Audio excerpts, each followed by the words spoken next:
അസ്സലാമു അലൈക്കും വറഹ്മത്തുള്ളാഹി വബറകാതുഹു. അൽഹംദുലില്ലാഹി റബ്ബിൽ ആലമീൻ വസ്സലാത്തു വസ്സലാമു അലാ റസൂലില്ലാഹ് വഅലാ ആലിഹി വഅസ്ഹാബിഹി അജ്മഈൻ അമ്മാ ബഅദ്. അല്ലാഹുമ്മ സ്വല്ലി അലാ മുഹമ്മദിൻ വഅലാ ആലി മുഹമ്മദ് കമാ സ്വല്ലൈത അലാ ഇബ്രാഹീം വഅലാ ആലി ഇബ്രാഹീം ഇന്നക ഹമീദും മജീദ്. അല്ലാഹുമ്മ ബാരിക് അലാ മുഹമ്മദിൻ വഅലാ ആലി മുഹമ്മദ് كما باركت على إبراهيم وعلى آل إبراهيم إنك حميد مجيد. أعوذ بالله من الشيطان الرجيم. بسم الله الرحمن الرحيم. يا أيها الذين آمنوا اتقوا الله حق تقاته ولا تموتن إلا وأنتم مسلمون. പ്രിയപ്പെട്ട സഹോദരങ്ങളെ, സഹോദരിമാരെ, സത്യവിശ്വാസികളെ, അള്ളാഹുവിന്റെ വിധിവിലക്കൾ അനുസരിച്ചുകൊണ്ടും പ്രവാചകൻ സല്ലല്ലാഹു അലൈഹി വസല്ലമയുടെ ജീവിതചര്യ പിൻപറ്റിക്കൊണ്ടും ജീവിക്കണമേ എന്ന് ആദ്യമായി എന്നോടും തുടർന്ന് നിങ്ങൾ ഓരോരുത്തരോടും ഉണർത്തുകയാണ്, വസിയ്യത്ത് ചെയ്യുകയാണ്. അള്ളാഹുവിന്റെ അങ്ങേയറ്റത്തെ അനുഗ്രഹം കൊണ്ട് വിശുദ്ധ ഖുർആൻ പഠിക്കുക എന്ന വലിയ ഒരു ലക്ഷ്യത്തിലാണ് നമ്മളുള്ളത്. അള്ളാഹു ആ ഒരു ലക്ഷ്യം ഏറ്റവും എളുപ്പത്തിൽ പൂർത്തീകരിക്കാനുള്ള തൗഫീക്ക് നമുക്കെല്ലാം നൽകുമാറാവട്ടെ. അള്ളാഹുവിന്റെ അനുഗ്രഹത്താൽ വിശുദ്ധ ഖുർആനിലെ ഏറ്റവും വലിയ അധ്യായമായ സൂറത്തുൽ ബഖറയാണ് നമ്മൾ പഠിച്ചുകൊണ്ടിരിക്കുന്നത്. അതിലെ 131 ആയത്തുകൾ നമ്മൾ പഠിച്ചു കഴിഞ്ഞു, അൽഹംദുലില്ലാഹ്. ഇൻഷാ അല്ലാഹ് ഇന്ന് നമ്മൾ 132, 133, 134 ഈ 3 ആയത്തുകളുമായി ബന്ധപ്പെട്ടുകൊണ്ടാണ് പറയാൻ ഉദ്ദേശിക്കുന്നത്. 3 ആയത്തുകൾ ഉണ്ടെങ്കിലും കുറച്ച് വലിയ ഭാഗങ്ങളാണെങ്കിലും അതിൽ ഒട്ടുമിക്ക പദങ്ങളും നമ്മൾ പറഞ്ഞതാണ്, ആവർത്തിച്ച് പഠിച്ചതാണ്. അതുകൊണ്ടാണ് നമ്മൾ കുറച്ച് കൂടുതൽ എടുക്കുന്നത്. നമ്മൾ ആദ്യം തന്നെ പറഞ്ഞിട്ടുണ്ടായിരുന്നു, നിങ്ങൾ ഓർക്കുന്നുണ്ടാകും, തുടക്കം മുതലുള്ള ഇങ്ങനെ പഠിച്ചു വന്നു കഴിഞ്ഞാൽ പിന്നെ അവസാനത്തിലേക്ക് കുറച്ച് വേഗത്തിൽ തന്നെ നമുക്ക് പോകാം. കാരണം എല്ലാം നമുക്ക് പരിചയമുള്ള പദങ്ങളായിരിക്കും എന്ന് പറഞ്ഞത് നിങ്ങൾ ഓർക്കുന്നുണ്ടാകും എന്ന് വിചാരിക്കുന്നു. ഇൻഷാ അല്ലാഹ് ഇന്ന് നമ്മൾ 71ാമത്തെ ക്ലാസ് ആണ്. 70 ക്ലാസ്സുകൾ നമ്മൾ പഠിച്ചു കഴിഞ്ഞു. അതിന്റെ പല ഭാഗങ്ങളും നമ്മൾ മനസ്സിലാക്കി കഴിഞ്ഞു. ഇൻഷാ അല്ലാഹ് ഇന്ന് നമ്മൾ 71ാമത്തെ ക്ലാസ്സിലേക്ക് പ്രവേശിക്കുകയാണ്. 132, 133, 134 ആയത്തുകൾ. സാധാരണ നമ്മൾ ചെയ്യാറുള്ളത് പോലെ ആദ്യം നമുക്ക് എന്ത് ചെയ്യാം, ഒന്ന് കഴിഞ്ഞ ക്ലാസ്സിലുള്ളതൊന്ന് വായിച്ചു നോക്കാം, ഒന്ന് ഓർത്തു പോകുക എന്നുള്ള അർത്ഥത്തിലാണ്. പിന്നെ ഇന്ന് പഠിക്കാനുള്ള ഭാഗത്തേക്ക് വരാം. എല്ലാവരും ഓക്കെ ആണല്ലോ അല്ലേ? ഓക്കെ അല്ലേ? റെഡി അല്ലേ? ഓക്കെ, റെഡി എന്നാ ശ്രദ്ധിക്കാട്ടോ. أعوذ بالله من الشيطان الرجيم. بسم الله الرحمن الرحيم. وإذ يرفع إبراهيم القواعد من البيت وإسماعيل ربنا تقبل منا إنك أنت السميع العليم ربنا واجعلنا مسلمين لك ومن ذريتنا أمة مسلمة لك وأرنا مناسكنا وتب علينا إنك أنت التواب الرحيم ربنا وابعث فيهم رسولا منهم يتلو عليهم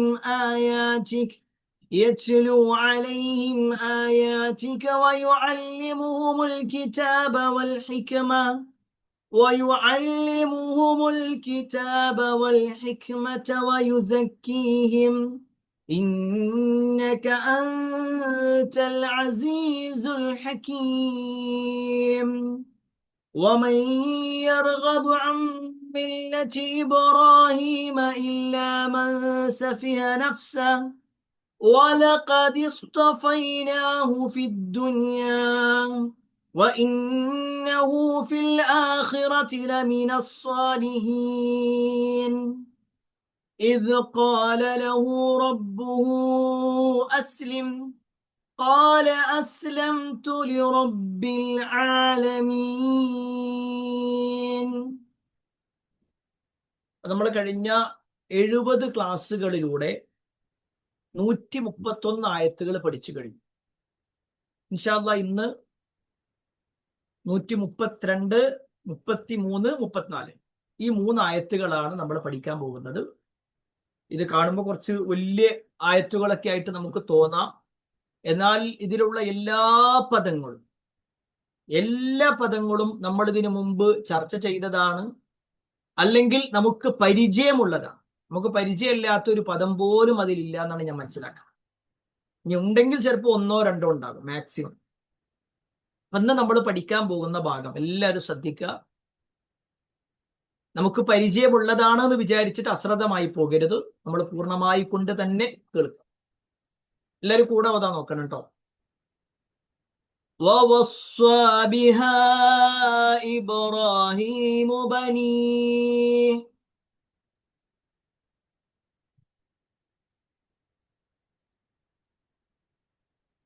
ووصى بها إبراهيم بنيه ويعقوب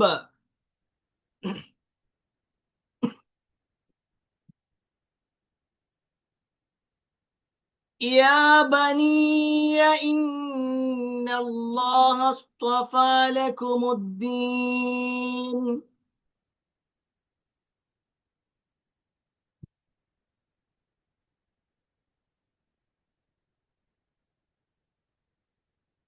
فلا تموتن إلا وأنتم مسلمون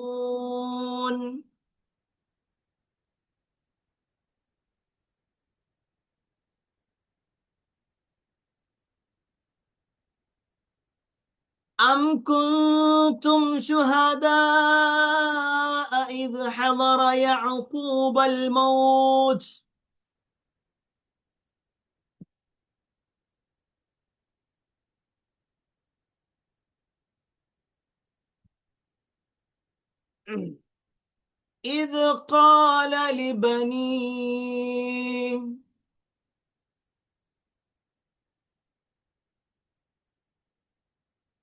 إذ قال لبنيه ما تعبدون من بعدي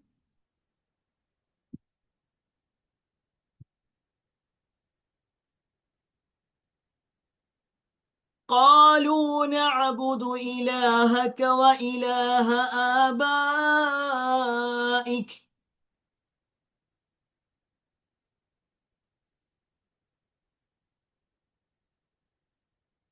قالوا نعبد إلهك وإله آبائك إبراهيم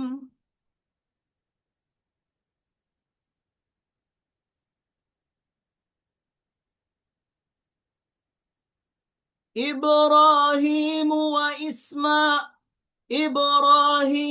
وإسماعيل وإسحاق إلها واحدا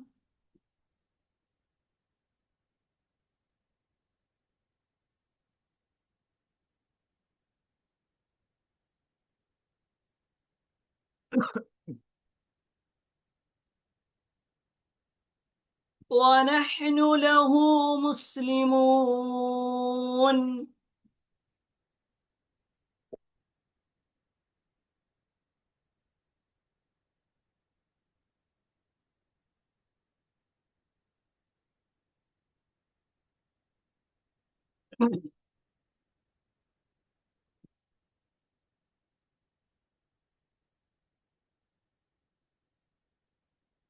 اوكي تلك أمة قد خلت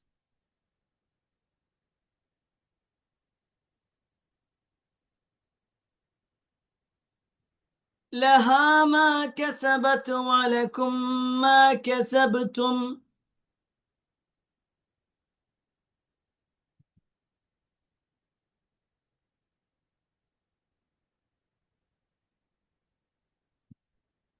ولا تسألون عما كانوا يعملون.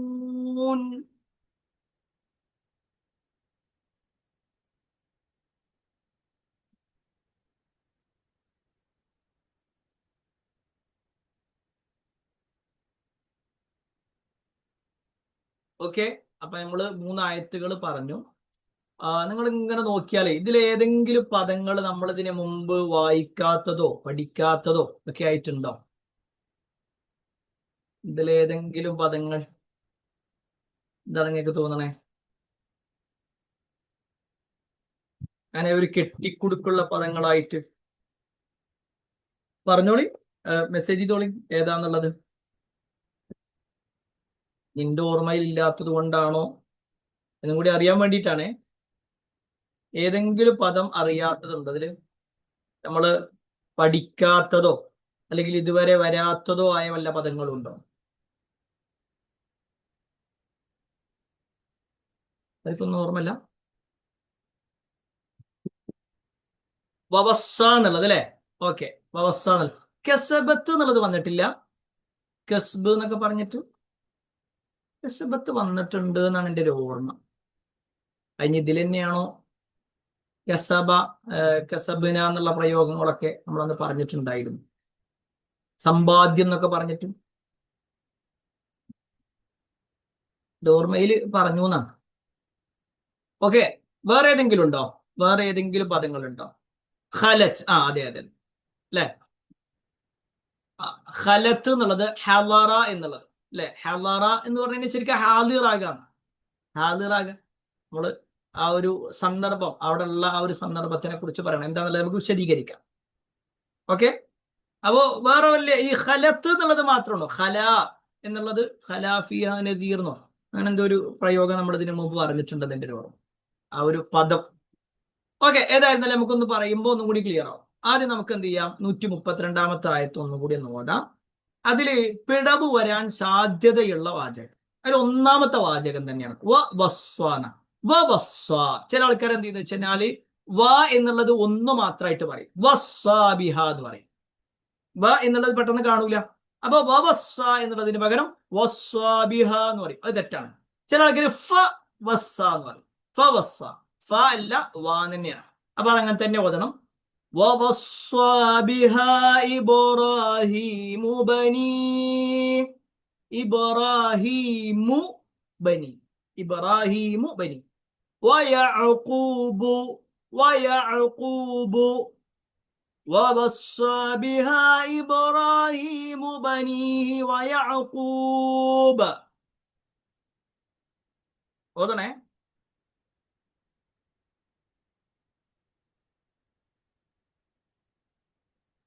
يا بني إن الله. യാ ബനിയ എന്നാണ്. യാ ബനിയ എന്നാണ്. യാ ബുനയ്യ എന്നല്ല. വ്യത്യാസമുണ്ട്. ബനിയയും ബുനയ്യയും തമ്മിൽ വ്യത്യാസമുണ്ട്. ഇൻഷാ അല്ലാഹ് നമ്മൾ വിശദീകരിക്കും. അപ്പൊ അത് ഉച്ചരിക്കും അങ്ങനെ തന്നെ. നമുക്ക് പൊതുവെ യാ ബുനയ്യ ലാ തുശ്രിക് ബില്ലാ സൂറത്തുൽ ലുഖ്മാനൊക്കെ പഠിച്ച ആളുകൾക്ക് അറിയാൻ പറ്റും അല്ലെ. ഇവിടെ എന്താന്ന് വെച്ചാൽ യാ ബനിയ എന്നാ പറയുന്നത്. യാ ബനിയ ഇന്നല്ലാഹ ഇസ്തഫാ. ഇസ്തഫ തൊട്ട് മുമ്പുള്ള ആയത്തിൽ നമ്മൾ പഠിച്ചിട്ടുണ്ട് ഇസ്തഫ എന്നുള്ള പ്രയോഗത്തെ കുറിച്ച് അല്ലെ. ഇന്നല്ലാഹ എന്നാണ്, അന്നല്ലാഹ എന്നല്ല. യാ ബനിയ ഇന്നല്ലാഹ ഇസ്തഫാ ലകുമുദ്ദീൻ.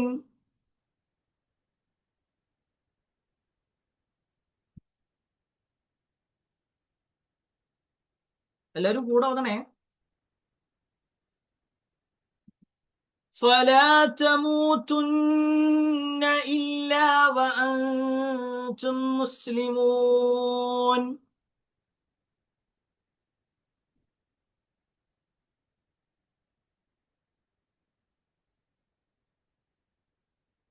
ഒന്നുകൂടി ഓതാ, ശ്രദ്ധിക്കാം. ووصى بها إبراهيم بنيه ويعقوب. يا بني إن الله اصطفى لكم الدين فلا تموتن إلا وأنتم مسلمون. ഓക്കെ, നമ്മൾ ഇനി ഇതിന്റെ ഓരോന്നിന്റെ അർത്ഥം ഒന്ന് പറയാം. ഇപ്പൊ നമ്മൾ പറഞ്ഞുകൊണ്ടിരിക്കുന്നത് ആരെ കുറിച്ചാന്നുള്ളത് നിങ്ങൾക്ക് വ്യക്തമായ ധാരണയുണ്ട്. നമ്മൾ ഇബ്രാഹിം നബി അലൈഹി ഇസ്ലാമിന്റെ ചരിത്രമാണ് പറഞ്ഞുകൊണ്ടിരിക്കുന്നത്.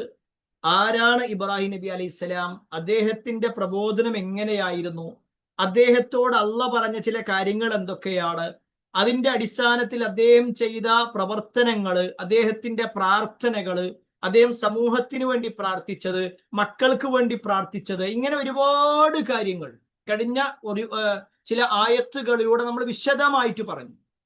എന്നിട്ട് വീണ്ടും ഇബ്രാഹിം നബി അലൈഹി ഇസ്ലാമിനെ കുറിച്ച് തന്നെയാണ് പറയുന്നത്. അദ്ദേഹത്തിന്റെ ജീവിതവുമായി ബന്ധപ്പെട്ടുകൊണ്ട് അദ്ദേഹം മക്കളെ വിളിച്ചുകൊണ്ട് പറഞ്ഞതും, അതുപോലെ അദ്ദേഹത്തിന്റെ പേരമക്കളിൽപ്പെട്ട യാക്കൂബ് നബി അലൈഹി ഇസ്ലാം പറഞ്ഞതൊക്കെ ആയിട്ടുള്ള കാര്യങ്ങളാണ് ഈ ഒരായത്തിൽ പറയുന്നത്. വസ്സ എന്ന് പറഞ്ഞാല് ഉപദേശിച്ചു, വസീയത്ത് അല്ലെ, കേട്ടില്ലേ നമ്മുടെ വസീയത്ത് എന്നുള്ളത്? വസീയത്ത് എന്ന് പറഞ്ഞാല് ഉപദേശം എന്നുള്ള ഒരു അർത്ഥമാണ്. ഒരു ഉപദേശം എന്താന്നുള്ളത് നമുക്ക് വിശദമായിട്ട് തന്നെ പറയാം. കേവലം ഒരു ഉപദേശമല്ല. ഇപ്പൊ നബി സല്ലല്ലാഹു അലൈഹി വസല്ലമയുടെ അടുക്കിലേക്ക് വന്നിട്ട് പിന്നെ ഒരാൾ വന്ന് ചോദിക്കണ്ടല്ലോ, ഔസിനി യാ റസൂലല്ലാഹ്, അള്ളാന്റെ റസൂലെ എനിക്കൊരു ഉപദേശം തന്നാലും, അല്ലെ? അത് ഒരാളുടെ വിഷയത്തിൽ മാത്രമല്ല, പല ഘട്ടങ്ങളിലും നമ്മൾ കേട്ടിട്ടുണ്ടാകും ഈ പ്രയോഗം, ഔസിനി, എന്നെ ഉപദേശിക്കണേ എന്ന് പറഞ്ഞ ചില രംഗങ്ങളൊക്കെ. ഇവിടെ വവസ്സ ബിഹ എന്ന് പറയുമ്പോൾ, വവസ്സ എന്ന് പറഞ്ഞാൽ വസീയത്ത് നൽകുകയും ചെയ്തു. വസീയത്ത് നൽകുകയും ചെയ്തു. ഇവിടെ ശരിക്കും ഉപദേശം എന്ന അർത്ഥത്തിലല്ല, മറിച്ച് വസീയത്ത് എന്നുള്ളതന്നെ. നമ്മള് പൊതുവെ മക്കളോട് വളരെ ഗൗരവപ്പെട്ട ചില കാര്യങ്ങൾ പറഞ്ഞു കൊടുക്കുമല്ലോ, പ്രത്യേകിച്ച് മരണവുമായി ബന്ധപ്പെട്ടുകൊണ്ടൊക്കെ മരിക്കാൻ കിടക്കുന്ന സമയത്തുള്ള ചില ഉപദേശങ്ങളുണ്ട്. മൂപ്പര് അവസാനത്തെ വസീയത്ത് അതായിരുന്നു എന്നൊക്കെ പറയുമ്പോൾ കേട്ടിട്ടില്ലേ? ഒരാൾ മരിക്കുന്നതിന് മുമ്പ് നടത്തുന്ന ചില തീരുമാനങ്ങൾ ആ ഒരു അർത്ഥത്തിൽ വസീയത്തുകളായിട്ട് പറയാറാണ്. എന്താണെന്നുള്ളത് നമുക്ക് വിശദീകരിക്കും. ഇതിനെപ്പറ്റി വസീയത്ത് ചെയ്യുകയും ചെയ്തു ഇബ്രാഹിം നബി അലൈഹിസ്സലാം ബനീഹി, തന്റെ ബനി, ഇബ്ന് മക്കള് അല്ലെ, ബനീഹി തന്റെ മക്കളോട് അല്ലെങ്കിൽ തന്റെ പുത്രന്മാരോട് ഇബ്രാഹിം നബി അലൈഹിസ്സലാം വസിയത്ത് നൽകുകയും ചെയ്തു. യാക്കൂബ്, ഇബ്രാഹിം നബി മാത്രമല്ല യാക്കൂബ് നബിയും ചെയ്തിട്ടുണ്ട്. നേരെ ശ്രദ്ധിക്കുക, ഇബ്രാഹിമും യാക്കൂബും. ഇബ്രാഹിം നബി അലൈഹി ഇസ്ലാമിന്റെ മകൻ ഇസ്ഹാഖ് നബിയുടെ മകനാണ് യാക്കൂബ് നബി. പക്ഷെ ഇവിടെ ഇസ്ഹാഖ് നബിന്റെ പേര് പറഞ്ഞിട്ടില്ല. എന്തുകൊണ്ടെന്നുള്ളത് നമ്മൾ പറയാം. അപ്പൊ ഇവിടെ ഇബ്രാഹിമു ബനി, ഇബ്രാഹിം തന്റെ മക്കളോട് വസിയത്ത് നൽകി. യാക്കൂബും നൽകി. യാക്കൂബും അതേപോലെ വസിയത്ത് നൽകിയിട്ടുണ്ട്. എന്താണ് വസിയത്ത്? ഇത് ക്ലിയർ ആണല്ലോ. ഇബ്രാഹിമു ബനീഹി വയാക്കൂബു. ഇതിനെപ്പറ്റി വസിയത്ത് നൽകി ഇബ്രാഹിമു, ഇബ്രാഹിം നബി, ബനീഹി തന്റെ മക്കളോട്, വയാക്കൂബു, യാക്കൂബ് നബി അലൈഹി ഇസ്ലാമും വസിയത്ത് നൽകി. എന്താണ് വസിയത്ത് എന്നറിയോ? യാ ബനിയ, യാ ബനിയ, എന്റെ മക്കളെ. യാ ബനിയ എന്ന് പറഞ്ഞാൽ എന്റെ മക്കളെ. ഇന്നല്ലാഹ ഇസ്തഫാ ലക്കുമുദ്ദീൻ, ഇന്നല്ലാഹ, തീർച്ചയായും അല്ലാഹു സുബ്ഹാനഹു തആല, ഇസ്തഫ, ഇസ്തഫ എന്ന് പറഞ്ഞാൽ നമ്മൾ കഴിഞ്ഞ ക്ലാസ്സിൽ പഠിച്ചിട്ടുണ്ട്, തെരഞ്ഞെടുക്കുക എന്നുള്ളതിനാണ് ഇസ്തഫ എന്ന് പറയുന്നത്. തെരഞ്ഞെടുത്തു. ഇസ്തഫാ ലക്കും, നിങ്ങൾക്ക് തെരഞ്ഞെടുത്തിട്ടുണ്ട്. എന്തിനെ അള്ളാഹു തെരഞ്ഞെടുത്തിരിക്കുന്നു? അദ്ദീൻ, മതത്തെ. ഈ ഒരു മതത്തെ, ഈ ഒരു നടപടിക്രമത്തെ അള്ളാഹു നിങ്ങൾക്ക് തെരഞ്ഞെടുത്ത് തന്നിട്ടുണ്ട്. എല്ലാ മതങ്ങളിൽ നിന്നും അള്ളാഹു സുബ്ഹാനഹു വ തആല അതിൽ നിന്നും തികച്ചും വ്യത്യസ്തമായിക്കൊണ്ട്, അല്ലെങ്കിൽ യഥാർത്ഥ മതമായ ഇസ്ലാമിനെ അള്ളാഹു നൽകി. അതിനെ അള്ളാഹു നിങ്ങൾക്ക് തെരഞ്ഞെടുത്ത് തന്നിരിക്കുന്നു, വിശിഷ്ടമായി തെരഞ്ഞെടുത്തിരിക്കുകയാണ്. എന്നിട്ട് വീണ്ടും പറയാണ്, നേരെ ശ്രദ്ധിക്കണേ, രണ്ടാമത്തെ പോയിന്റ് ക്ലിയർ ആണെന്ന് വിചാരിക്കുന്നു. ഇതിനെപ്പറ്റി വസിയത്ത് നൽകിയിരിക്കുന്നു ഇബ്രാഹിമു, ഇബ്രാഹിം നബി അലൈഹിസ്സലാം, ബനീഹി തന്റെ മക്കൾക്ക്, വയാക്കൂബു, വയാക്കൂബും, ഇബ്രാഹിം നബിയും യാക്കൂബ് നബിയും അവരുടെ മക്കൾക്ക് ഇത്, അഥവാ ഈ കീഴ്വണക്കം. നേരത്തെ പറഞ്ഞ ആയത്തുണ്ടല്ലോ, തൊട്ട് മുമ്പുള്ള ആയത്ത്, അസ്ലിം ഖാല അസ്ലംതു ലിറബ്ബിൽ ആലമീൻ എന്ന് പറഞ്ഞ വാചകമായി പറയുന്നത്. നീ അള്ളാഹുവിന് കീഴൊതുങ്ങണം എന്ന് പറഞ്ഞപ്പോൾ അസ്ലംതു ലിറബ്ബിൽ ആലമീൻ, സർവ്വലോക രക്ഷിതാവായ അള്ളാഹുവിന് ഞാൻ ഇതാ കീഴൊതുങ്ങിയിരിക്കുന്നു എന്ന് പറഞ്ഞു. ആ ഒരു വാചകത്തെ വെച്ചിട്ട് പറയാണ്, അത് ഇബ്രാഹിം നബി അലൈഹി സ്വലാം മക്കളോട് പറഞ്ഞു, യാക്കൂബ് നബി അലൈഹി സ്വലാമും പറഞ്ഞു. യാക്കൂബ് നബി അദ്ദേഹത്തിന്റെ മക്കളെ വിളിച്ചിട്ടും പറഞ്ഞു, യാ ബനിയ, എന്റെ മക്കളെ, ഇന്നല്ലാഹുസ്തഫാലക്കുമുദ്ദീൻ, അല്ലാഹു സുബ്ഹാനഹു വതആല നിങ്ങൾക്ക് ഈ മതത്തെ എന്ത് ചെയ്തിട്ടുണ്ട്? വിശിഷ്ടമായി തെരഞ്ഞെടുത്ത് തന്നിട്ടുണ്ട്. അള്ളാഹ് നിങ്ങൾക്ക് എന്ത് ചെയ്തിട്ടുണ്ട്? ഈ മതത്തെ തെരഞ്ഞെടുത്തു. ഇതിൽ വേണ്ട എല്ലാ ഖൈറും നിങ്ങൾക്ക് പഠിച്ചോ തന്നിട്ടുണ്ട്. എന്നിട്ട് അള്ളാഹ് പറയാണ്, ഫലാ തമൂതുന്ന, ഫലാ തമൂതുന്ന, നിങ്ങൾ മരിച്ചു പോകല്ലേ. മാത്ത എന്ന് പറഞ്ഞാൽ മരിച്ചു എന്നാ. ഫലാ തമൂതുന്ന, നിങ്ങൾ മരിക്കരുത്. ഇല്ലാ വ അൻതും, നിങ്ങളായിക്കൊണ്ടല്ലാതെ, മുസ്ലിമൂൻ, മുസ്ലിമായിക്കൊണ്ടല്ലാതെ നിങ്ങൾ മരിക്കല്ലേ. ഇത് ഇബ്രാഹിം നബി അലൈഹി സ്വലാം മക്കളോടും യാക്കൂബ് നബി അലൈഹി സ്വലാം അദ്ദേഹത്തിന്റെ മക്കളോടും വിളിച്ചു പറഞ്ഞിട്ടുണ്ട്. ആയത്തൊന്നുകൂടി പറയാം. ഇബ്രാഹിമു ബനീഹി, ഇബ്രാഹിം നബി അലൈഹി സ്വലാം തന്റെ മക്കളോട് വസീയത്ത് നൽകി ഈ കാര്യത്തെക്കുറിച്ച്, അഥവാ അള്ളാഹുൽ കീഴൊതുങ്ങി മുസ്ലിമായി ജീവിക്കണം എന്ന വസീയത്ത് നൽകുകയും ചെയ്തു. വയഅഖൂബു, യാക്കൂബ് നബി അലൈഹി സ്വലാമും നൽകി. എന്താണ് നൽകിയത്? യാ ബനിയ, എന്റെ മക്കളെ, ഇന്നല്ലാഹസ്തഫാലക്കുമുദ്ദീൻ, തീർച്ചയായും നിങ്ങൾക്ക് അള്ളാഹു ഈ മതത്തെ തെരഞ്ഞെടുത്ത് തന്നിരിക്കുന്നു, അഥവാ മറ്റുള്ളതിനേക്കാൾ വിശിഷ്ടമാക്കി തെരഞ്ഞെടുത്തിട്ടുണ്ട്. അതുകൊണ്ട് തന്നെ ഫലാ തമൂതുന്ന, നിങ്ങൾ മരിക്കല്ലേ, ഇല്ലാ വ അൻതും മുസ്ലിമൂൻ, നിങ്ങൾ മുസ്ലിമായി കൊണ്ടല്ലാതെ മരിക്കല്ലേ. ആയത്തും അർത്ഥവും മനസ്സിലായോ അല്ലേ?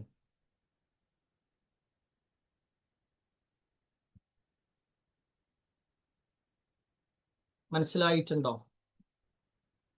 ഓക്കെ ആണോ? ഓക്കെ, റെഡി ആണല്ലോ? ഓക്കെ, ഏറ്റവും സിമ്പിൾ ആയിട്ട് നമ്മൾ പറഞ്ഞിട്ടുള്ളത്, ഒരു കെട്ടിക്കുറുക്കൊന്നും അതിലില്ല, വളരെ സിമ്പിൾ ആയിട്ടുള്ള വാക്കുകൾ മാത്രമാണ് അതിലുള്ളത്. ഓക്കെ, ഇനി അതിൽ നമുക്ക് സംശയമുള്ളത് വബസ്സ എന്നുള്ളതായിരുന്നു, വസിയത്ത് നൽകുക എന്നുള്ളതാണ്. ബാക്കി ഏകദേശം എല്ലാ കാര്യങ്ങളും നമുക്ക് അറിയണതാണ്. ഓക്കെ, ഇനി എന്താണ് ഈ ആയത്തിൽ പറയുന്നത്? ഇബ്രാഹിമു ബനീഹി വയാക്കൂബ്, ഇബ്രാഹിമും യാക്കൂബും അവരുടെ സന്തതികളോട് ഇത് ഉപദേശിക്കുകകൂടി ചെയ്തു, അഥവാ അള്ളാഹുവിലേക്ക് കീഴൊതുങ്ങണം എന്നുള്ളത് പറഞ്ഞല്ലോ. അപ്പൊ എന്താണ് ഈ വസീയത്ത് എന്ന് പറഞ്ഞാൽ? എന്താണ് വസീയത്ത് എന്ന് പറഞ്ഞു കഴിഞ്ഞാൽ? നേരെ കേൾക്കുക, പ്രധാനപ്പെട്ട ഒരു കാര്യത്തിൽ അതിശക്തമായ കരാർ നൽകുന്നതിനാണ് എന്ത് പറയാ? വസീയത്ത് എന്ന് പറയാ. സാധാരണ ഒരു വാക്ക് ഇങ്ങനെ ഇവിടെ ഞാൻ ഒരു കാര്യം പറഞ്ഞുതരാം എന്ന് പറയുന്നതിനപ്പുറത്തേക്ക് വളരെ ഗൗരവപ്പെട്ട ഒരു കാര്യം, പ്രത്യേകിച്ച് ഈ വസീയത്ത് എന്നുള്ള പ്രയോഗം അധികവും വരാറുള്ളത് മരണവുമായി ബന്ധപ്പെട്ടുകൊണ്ട്, മരിക്കണീന് മുമ്പ്. അതായത് എനിക്ക് ചില കാര്യങ്ങൾ പറയാണ്ട് എന്ന് പറയും അല്ലെ, ചില രക്ഷിതാക്കളൊക്കെ നമ്മൾ കണ്ടിട്ടുണ്ടാകും അല്ലെങ്കിൽ കേട്ടിട്ടുണ്ടാകും, മൂപ്പര് മരിക്കണീന് മുമ്പ് മക്കളെ വിളിച്ചിട്ട് ഒരു വസീയത്തായിട്ട് ഇത് പറഞ്ഞിട്ടുണ്ടായിരുന്നു. അല്ലെങ്കിൽ നമ്മൾ തന്നെ പറയും നമ്മുടെ മക്കളോടൊക്കെ, എന്റെ വാപ്പ മരിക്കണീന് മുമ്പ് എന്നോട് പറഞ്ഞൊരു വസീയത്തുണ്ട് അല്ലെ. ഈ രൂപത്തിലുള്ള പ്രയോഗങ്ങൾ, അതിനാണ് വളരെ ഗൗരവപ്പെട്ട ഒരു വിഷയം, ഏറ്റവും ശക്തമായ ഒരു കരാറായിട്ട് അതെന്തായാലും നിങ്ങൾ പാലിക്കണം എന്ന് പറഞ്ഞിട്ടുള്ളതാണ്. അപ്പൊ ആ ഒരു കരാറാണ് ശരിക്കും ഇതിലുള്ളത്. അതാണ് ഈ ഒരു പോയിന്റിലുള്ളത്. ഏറ്റവും പ്രധാനപ്പെട്ട ഒരു കാര്യം അവര് പറയാണ് എന്നുള്ളതാണ്, എന്നുള്ള പ്രയോഗം. പിന്നെ ഇബ്രാഹിമു ബനീഹി യാക്കൂബ്, ഇതൊക്കെ നമുക്ക് അറിയണത്, അതുകൊണ്ട് കൂടുതൽ അതിലേക്ക് വിശദീകരിക്കുന്നില്ല. ഇനി ഇവിടെ നമ്മൾ ഈ വസീയത്തുമായി ബന്ധപ്പെട്ടുകൊണ്ട് വലിയൊരു വിഷയം വരുന്നുണ്ട് കേട്ടോ. അത് ഇൻഷാ അല്ലാഹ് നമ്മൾ 180-ാമത്തെ ആയത്തിൽ വരുന്നുണ്ട്. ഒരു വസീയത്ത് കൊടുക്കുമ്പോൾ എന്തൊക്കെയാണ്, നമുക്ക് ഒരുപാട് ആളുകൾക്ക് സംശയം ഉണ്ടാകും. ഒരാൾക്ക് മറ്റേ ആൾ വസീയത്ത് വെക്കാൻ പറ്റുമോ ഇല്ലേ, ഞാൻ എൻ്റെ മക്കൾക്കല്ലാതെ വസീയത്തുണ്ടോ, മക്കൾക്ക് വസീയത്തുണ്ടോ, അല്ലെങ്കിൽ കുടുംബത്തിലെ മറ്റുള്ള ആളുകൾക്ക് ഞാൻ മരിക്കുന്നതിന് മുമ്പ് എനിക്ക് എത്ര കൊടുക്കണം എന്നൊക്കെ പറയാൻ പറ്റുമോ ഇല്ലേ, ഇങ്ങനെ കുറെ വിഷയങ്ങളുണ്ട്. ഇൻഷാ അല്ലാഹ് അത് നമ്മൾ 180-ാമത്തെ ആയത്ത്, ഏകദേശം ഒരു 50 ആയത്ത് കൂടി കഴിഞ്ഞാൽ വിശദമായിട്ട് 10-ലധികം കാര്യങ്ങൾ അതിൽ പണ്ഡിതന്മാർ ഇങ്ങനെ എണ്ണി പറയുന്നുണ്ട്. അത് മുഴുവൻ നമ്മൾ എന്ത് ചെയ്യും? വിശദീകരിക്കും ഇൻഷാ അല്ലാഹ് ബിഇദ്നില്ലാ. ഓക്കെ, അപ്പോ ഇവിടെ നമ്മൾ പറയുന്നത് ഇബ്രാഹിം നബി അലൈഹി സ്വലാമിന്റെ പേരാണ് പറഞ്ഞത്, പിന്നെ യാക്കൂബ് നബിന്റെ പേര് വന്നു അല്ലെ. ഇബ്രാഹിം നബി, യാക്കൂബ് നബി, ഇതിനിടയിൽ ഒരാൾ ഉണ്ട് ശരിക്കും അല്ലെ. ഇതിനിടയിലുള്ള ആളാണ് ആര്? ഇതിനിടയിലുള്ളതാരാ? ഇസ്ഹാഖ് നബിയാണ് അല്ലോ അല്ലെ. ഈ ഇസ്ഹാഖ് നബിയുടെ പേര് എന്തുകൊണ്ട് പറഞ്ഞില്ല? പൊതുവെ പണ്ഡിതന്മാർ ഈ ചർച്ചയൊക്കെ പറയുന്നുണ്ട്, എന്തുകൊണ്ട് ഇബ്രാഹിം നബിന്റെ പേര് പറഞ്ഞിട്ട് പിന്നെ യാക്കൂബ് നബിന്റെ പേര് പറഞ്ഞു. കാരണം ഇബ്രാഹിം കഴിഞ്ഞിട്ട് പിന്നെ ഇസ്ഹാഖ്, പിന്നെയാണല്ലേ യാക്കൂബ് ഉള്ളത്. പക്ഷെ അതിൽ എന്ത് ചെയ്തിട്ടില്ല? ഇസ്ഹാഖ് നബിന്റെ പേര് വന്നില്ല. എന്തുകൊണ്ട് എന്നതിന് പണ്ഡിതന്മാര് പറയുന്ന ഒരു കാര്യം, ഓൾറെഡി ഇബ്രാഹിം നബി അലൈഹി ഇസ്ലാം തന്റെ മക്കളോട് എന്ന് പറഞ്ഞിട്ടാണല്ലോ ഇപ്പൊ ഈ ഉപദേശം വരുന്നത്. ഓൾറെഡി പറയുന്നുണ്ട് മക്കളോട് എന്ന് പറയുന്നുണ്ട്. ഇതിനു മുമ്പുള്ള ആയത്തുകളിലും വരുന്നുണ്ട്. അപ്പൊ മക്കൾ എന്ന് പറയുമ്പോൾ ഇബ്രാഹിം നബിന്റെ മക്കൾ ആരാ? ഇസ്മായിൽ നബിയും ഇസ്ഹാഖ് നബിയും അല്ലാത്തവരും ഉണ്ട്. അപ്പൊ ഇബ്രാഹിം നബിയും ഇസ്ഹാഖ് നബിയും എന്താ, ഇസ്മായിൽ നബിയും ഇസ്ഹാഖ് നബിയും എന്തായാലും ഉണ്ട്. അപ്പൊ ഇസ്ഹാഖ് നബിന്റെ പിന്നെ ഇബ്രാഹിം നബി തന്റെ മക്കളോട് ഉപദേശിച്ചു എന്ന് പറഞ്ഞാൽ പിന്നെ ആരായി? അത് ഇസ്ഹാഖ് നബി അതിൽ വന്നു, ഓൾറെഡി വന്നു കഴിഞ്ഞു. എന്നാൽ അതിൽ പെടാത്ത ആളാണ് ഇബ്രാഹിം നബി ഉപദേശിക്കുമ്പോൾ അവിടെ ഇല്ലാത്ത ആളാണ് യാക്കൂബ് നബി. അതുകൊണ്ട് തന്നെ ഇബ്രാഹിം നബി തന്റെ മക്കളായ ഇസ്മായിലിനെയും ഇസാഖിനെയൊക്കെ വിളിച്ചുകൊണ്ട് ഉപദേശിച്ചു. പിന്നെ യാക്കൂബ് നബി എന്ത് ചെയ്യാണ്? ഇതേ കാര്യം തന്റെ മക്കളെ വിളിച്ചുകൊണ്ടും പറയുന്നുണ്ട്. അതാണ് ഇവിടെ പറയുന്നത്. ഓക്കെ, ഇനി ഇവിടെ ഈ വിഷയത്തിന്റെ ഗൗരവം നമ്മളൊന്ന് മനസ്സിലാക്കി. ഇബ്രാഹിമു ബനീഹി വ യാക്കൂബ്, ശരിക്കും ഇബ്രാഹിം നബിയും യാക്കൂബ് നബിയും ഉപദേശിച്ചു എന്നാണല്ലോ പറയുന്നത്, മക്കളെ വിളിച്ചു എന്ന്. അത് ആ പറഞ്ഞതിന്റെ ഗൗരവം എന്താന്ന് വെച്ച് കഴിഞ്ഞാല്, രണ്ട് പ്രവാചകന്മാര് അവരുടെ മക്കളെ ഓരോ കാലഘട്ടത്തിലാട്ടോ, ഒരേ സമയത്തല്ല. ഇബ്രാഹിം നബിന്റെ മക്കളെയും അത് കഴിഞ്ഞ് കുറെ കാലങ്ങൾക്ക് ശേഷം ജനിച്ച യാക്കൂബ് നബി അലൈഹിസ്സലാം യാക്കൂബ് നബിയുടെ മക്കളെയും വിളിച്ചൊരു ഉപദേശം. അപ്പൊ ആ വിഷയത്തിന് എന്തുണ്ട്? ഗൗരവമുണ്ട്. സാധാരണ എന്തെങ്കിലും വന്ന് പറഞ്ഞു എന്നല്ല, വളരെ ഗൗരവത്തോടു കൂടി ചില കാര്യങ്ങൾ പറയണം.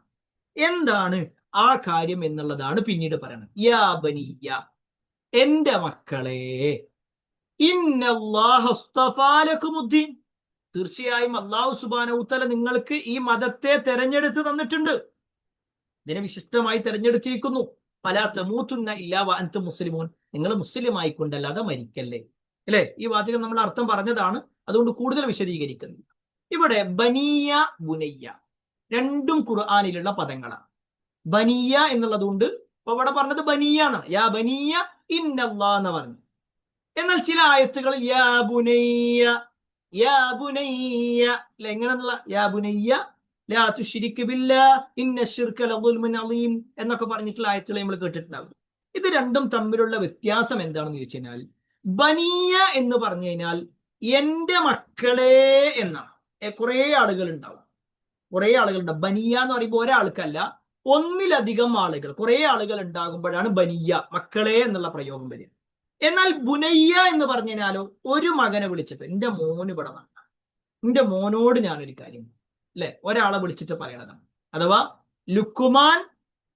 ലുക്മാനുൽ ഹക്കീം അല്ലെ, കേട്ടിട്ടില്ല? ലുക്മാൻ അലൈഹിസ്സലാം, അദ്ദേഹം തന്റെ മകനെ വിളിച്ചു നൽകുന്ന ഉപദേശത്തിലാണ് യാ ബുനയ്യ ലാ തുശ്രിക് ബില്ലാഹ് എന്ന് പറയുന്നത്. അവിടെ എന്റെ പൊന്നുമോനെ, എന്റെ മോനെ എന്നുള്ളൊരു പ്രയോഗം.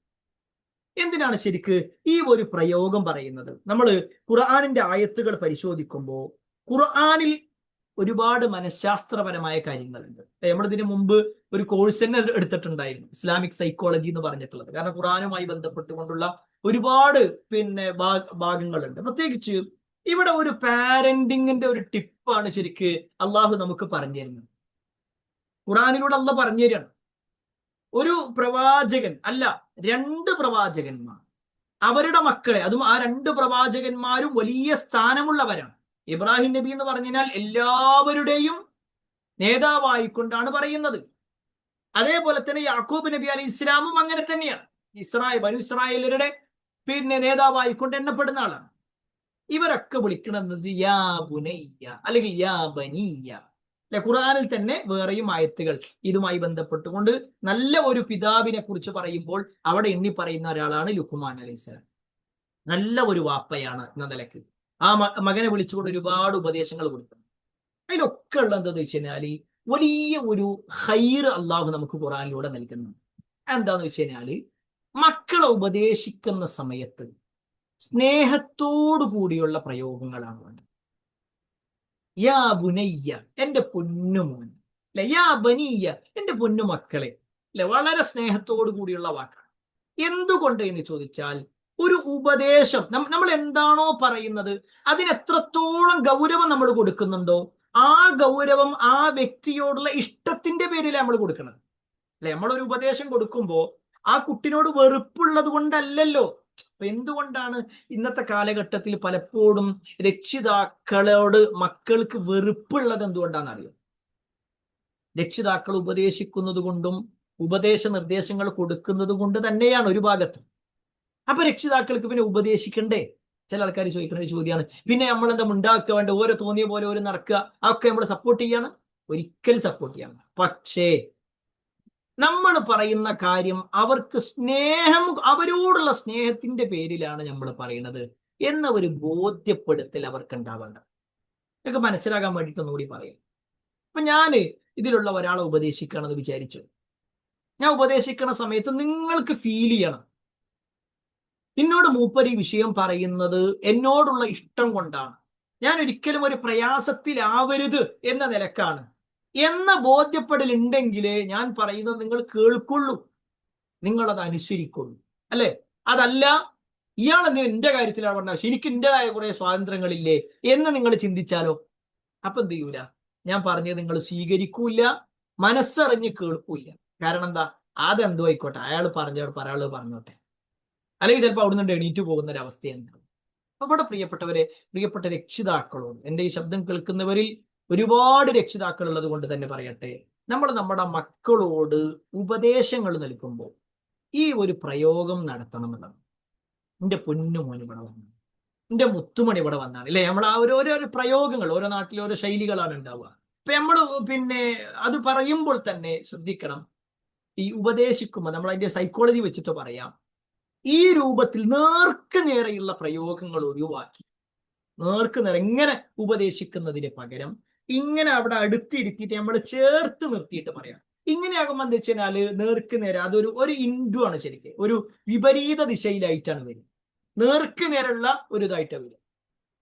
എന്നാൽ ഒന്നുകൂടി നമ്മൾ ഇങ്ങനെ ചേർത്ത് പിടിക്കുമ്പോൾ നമ്മുടെ കൂടെ, അതായത് വാപ്പാന്റെ കൂടെ ഉമ്മാന്റെ കൂടെ എന്റെ കുട്ടി ഇവിടെ എന്റെ അടുത്ത് വന്നിരിക്കുക, ഞാൻ നിന്റെ എല്ലാമാണ്, ഈ ഒരു ശൈലിയിൽ നമ്മൾ ചേർത്ത് നിർത്തിയിട്ടാണ് പറയേണ്ടത്. അല്ലാതെ ഈ രൂപത്തിൽ പറയുമ്പോൾ സ്വാഭാവികമായിട്ട് എന്ത് ചെയ്യും, ഒരു വിമർശന ബുദ്ധിയോടുകൂടിയാണ് ആളുകൾ സ്വീകരിക്കുക. അത് കേവലം മക്കളുടെ വിഷയത്തിൽ മാത്രമല്ല, നമ്മൾ ആരോട് സംസാരിക്കുമ്പോഴും അവരുടെ ഗുണത്തിന് വേണ്ടി സംസാരിക്കുകയാണെങ്കിൽ പോലും നമ്മൾ എടുക്കേണ്ട ചില നിലപാടുകൾ, ചില സംസാരങ്ങളുടെ ശൈലികൾ ഈ രൂപത്തിലുള്ളതായ മതി. അതിപ്പോ നിങ്ങളൊരു ഭർത്താവാണെന്ന് വിചാരിച്ചോ, ഭാര്യയോട് ഉപദേശിക്കുമ്പോൾ ഈ രൂപത്തിൽ നീ എന്താ അങ്ങനെ ചെയ്തത്, നീ എന്താ അങ്ങനെ പറഞ്ഞത് എന്ന് പറയുന്നതിന് പകരം ചേർത്ത് നിർത്തിയിട്ടല്ല, നിപ്പ പറഞ്ഞതിനേക്കാൾ ഒന്നുകൂടി നല്ലത് ഇങ്ങനെ പറയലല്ലേ, കുറച്ചും കൂടി നല്ലത് ഇങ്ങനെ കാണിക്കലല്ലേ എന്ന ശൈലിയാകുമ്പോൾ സ്വാഭാവികമായിട്ടും അത് അവര് സ്വീകരിക്കാൻ കുറച്ചുകൂടി സാധ്യത കൂടുതലാണ് എന്നുകൂടി നമ്മൾ മനസ്സിലാക്കും. ഏതാണ് ഞാൻ പറഞ്ഞു വന്നത്, ഖുർആനിൽ ഒരു സൈക്കോളജിയാണ്. ഖുർആനിൽ അള്ളാഹു സുബ്ഹാനഹു വ തആല നമുക്ക് പഠിപ്പിച്ചത് യാ ബനിയ്യ, എന്റെ പൊന്നു മക്കളെ എന്ന് പറഞ്ഞിട്ടാണ് എന്തിരുന്നത് പ്രവാചകന്മാര് പറയുന്നത്. കാരണം എത്രയോ ഗൗരവപ്പെട്ടൊരു വിഷയമാണ് പറയുന്നത്. അത് ഞാനൊരു എന്താ പറയാ, ഒരു മോശമാക്കിക്കൊണ്ടോ അല്ലെങ്കിൽ നിങ്ങളെ പ്രയാസപ്പെടുത്താനോ അല്ല, നിങ്ങളോട് അങ്ങേയറ്റത്തെ സ്നേഹമുള്ളത് കൊണ്ടാണ് പറയണത്. അതുകൊണ്ടാണ് ആ പ്രയോഗം യാ ബനിയ്യ, എന്റെ പൊന്നു മക്കളെ എന്നുള്ള ആ ഒരു പ്രയോഗം വന്നിട്ടുള്ളത്. ഓക്കെ, എന്നിട്ട് എന്താ പറയണത്, യാ ബനിയ്യ ഇന്നല്ലാഹ അസ്തഫാ ലക്കുമുദ്ദീൻ, തീർച്ചയായും നിങ്ങൾക്ക് അല്ലാഹു സുബ്ഹാനഹു വ തആല ഈ മതത്തെ തെരഞ്ഞെടുത്ത് തന്നിട്ടുണ്ട്. അപ്പൊ അള്ളാഹ് തെരഞ്ഞെടുത്ത മതം, അള്ളാഹ് വിശിഷ്ടമാക്കിയിട്ടുള്ള മതം അത് ഇസ്ലാമാണ്. ശരിക്കും അള്ളാന്റെ മതം എന്നുള്ളത്, ദീനുല്ലാഹ് എന്നുള്ളത് ഇസ്ലാമാണ്, അതിൽ സംശയമല്ല. എന്നാൽ പിന്നെ എങ്ങനെ മറ്റു മതങ്ങൾ ഉണ്ടായി? ആദം നബി അലൈഹി ഇസ്ലാമിന്റെ മതം ഇസ്ലാമാണ്, ഇദ്രീസ് നബി അലൈഹി ഇസ്ലാമിന്റെ മതം ഇസ്ലാമാണ്. പക്ഷേ പിന്നീട് അങ്ങോട്ട് നമ്മൾ അവരുടെ ചരിത്രങ്ങൾ കേട്ടിട്ടുണ്ടാകും, പിന്നീട് അങ്ങോട്ട് ആളുകൾ ഇങ്ങനെ വന്ന് ഈ ഇസ്ലാമിൽ നിന്ന് അവരിങ്ങനെ മെല്ലെ മെല്ലെ മാറാൻ തുടങ്ങി, ഇസ്ലാമിന്റെ ആശയങ്ങൾ അവർ ഒഴിവാക്കാൻ തുടങ്ങി. അള്ളാഹു കൽപ്പിച്ചതെന്തോ അതവർ ഒഴിവാക്കുകയും അള്ളാഹു വിരോധിച്ചതെന്തോ അതവർ പ്രവർത്തിക്കുകയും ചെയ്യുന്ന ഒരു അവസ്ഥയിലേക്ക് എത്തി. അപ്പൊ ഇങ്ങനെ മാറി മാറി പിന്നെ അവര് വേറൊരു കാറ്റഗറി ആയിട്ട് പോവുകയാണ്, ഈ ദീനിൽ നിന്നും പൂർണ്ണമായിട്ട് മാറി.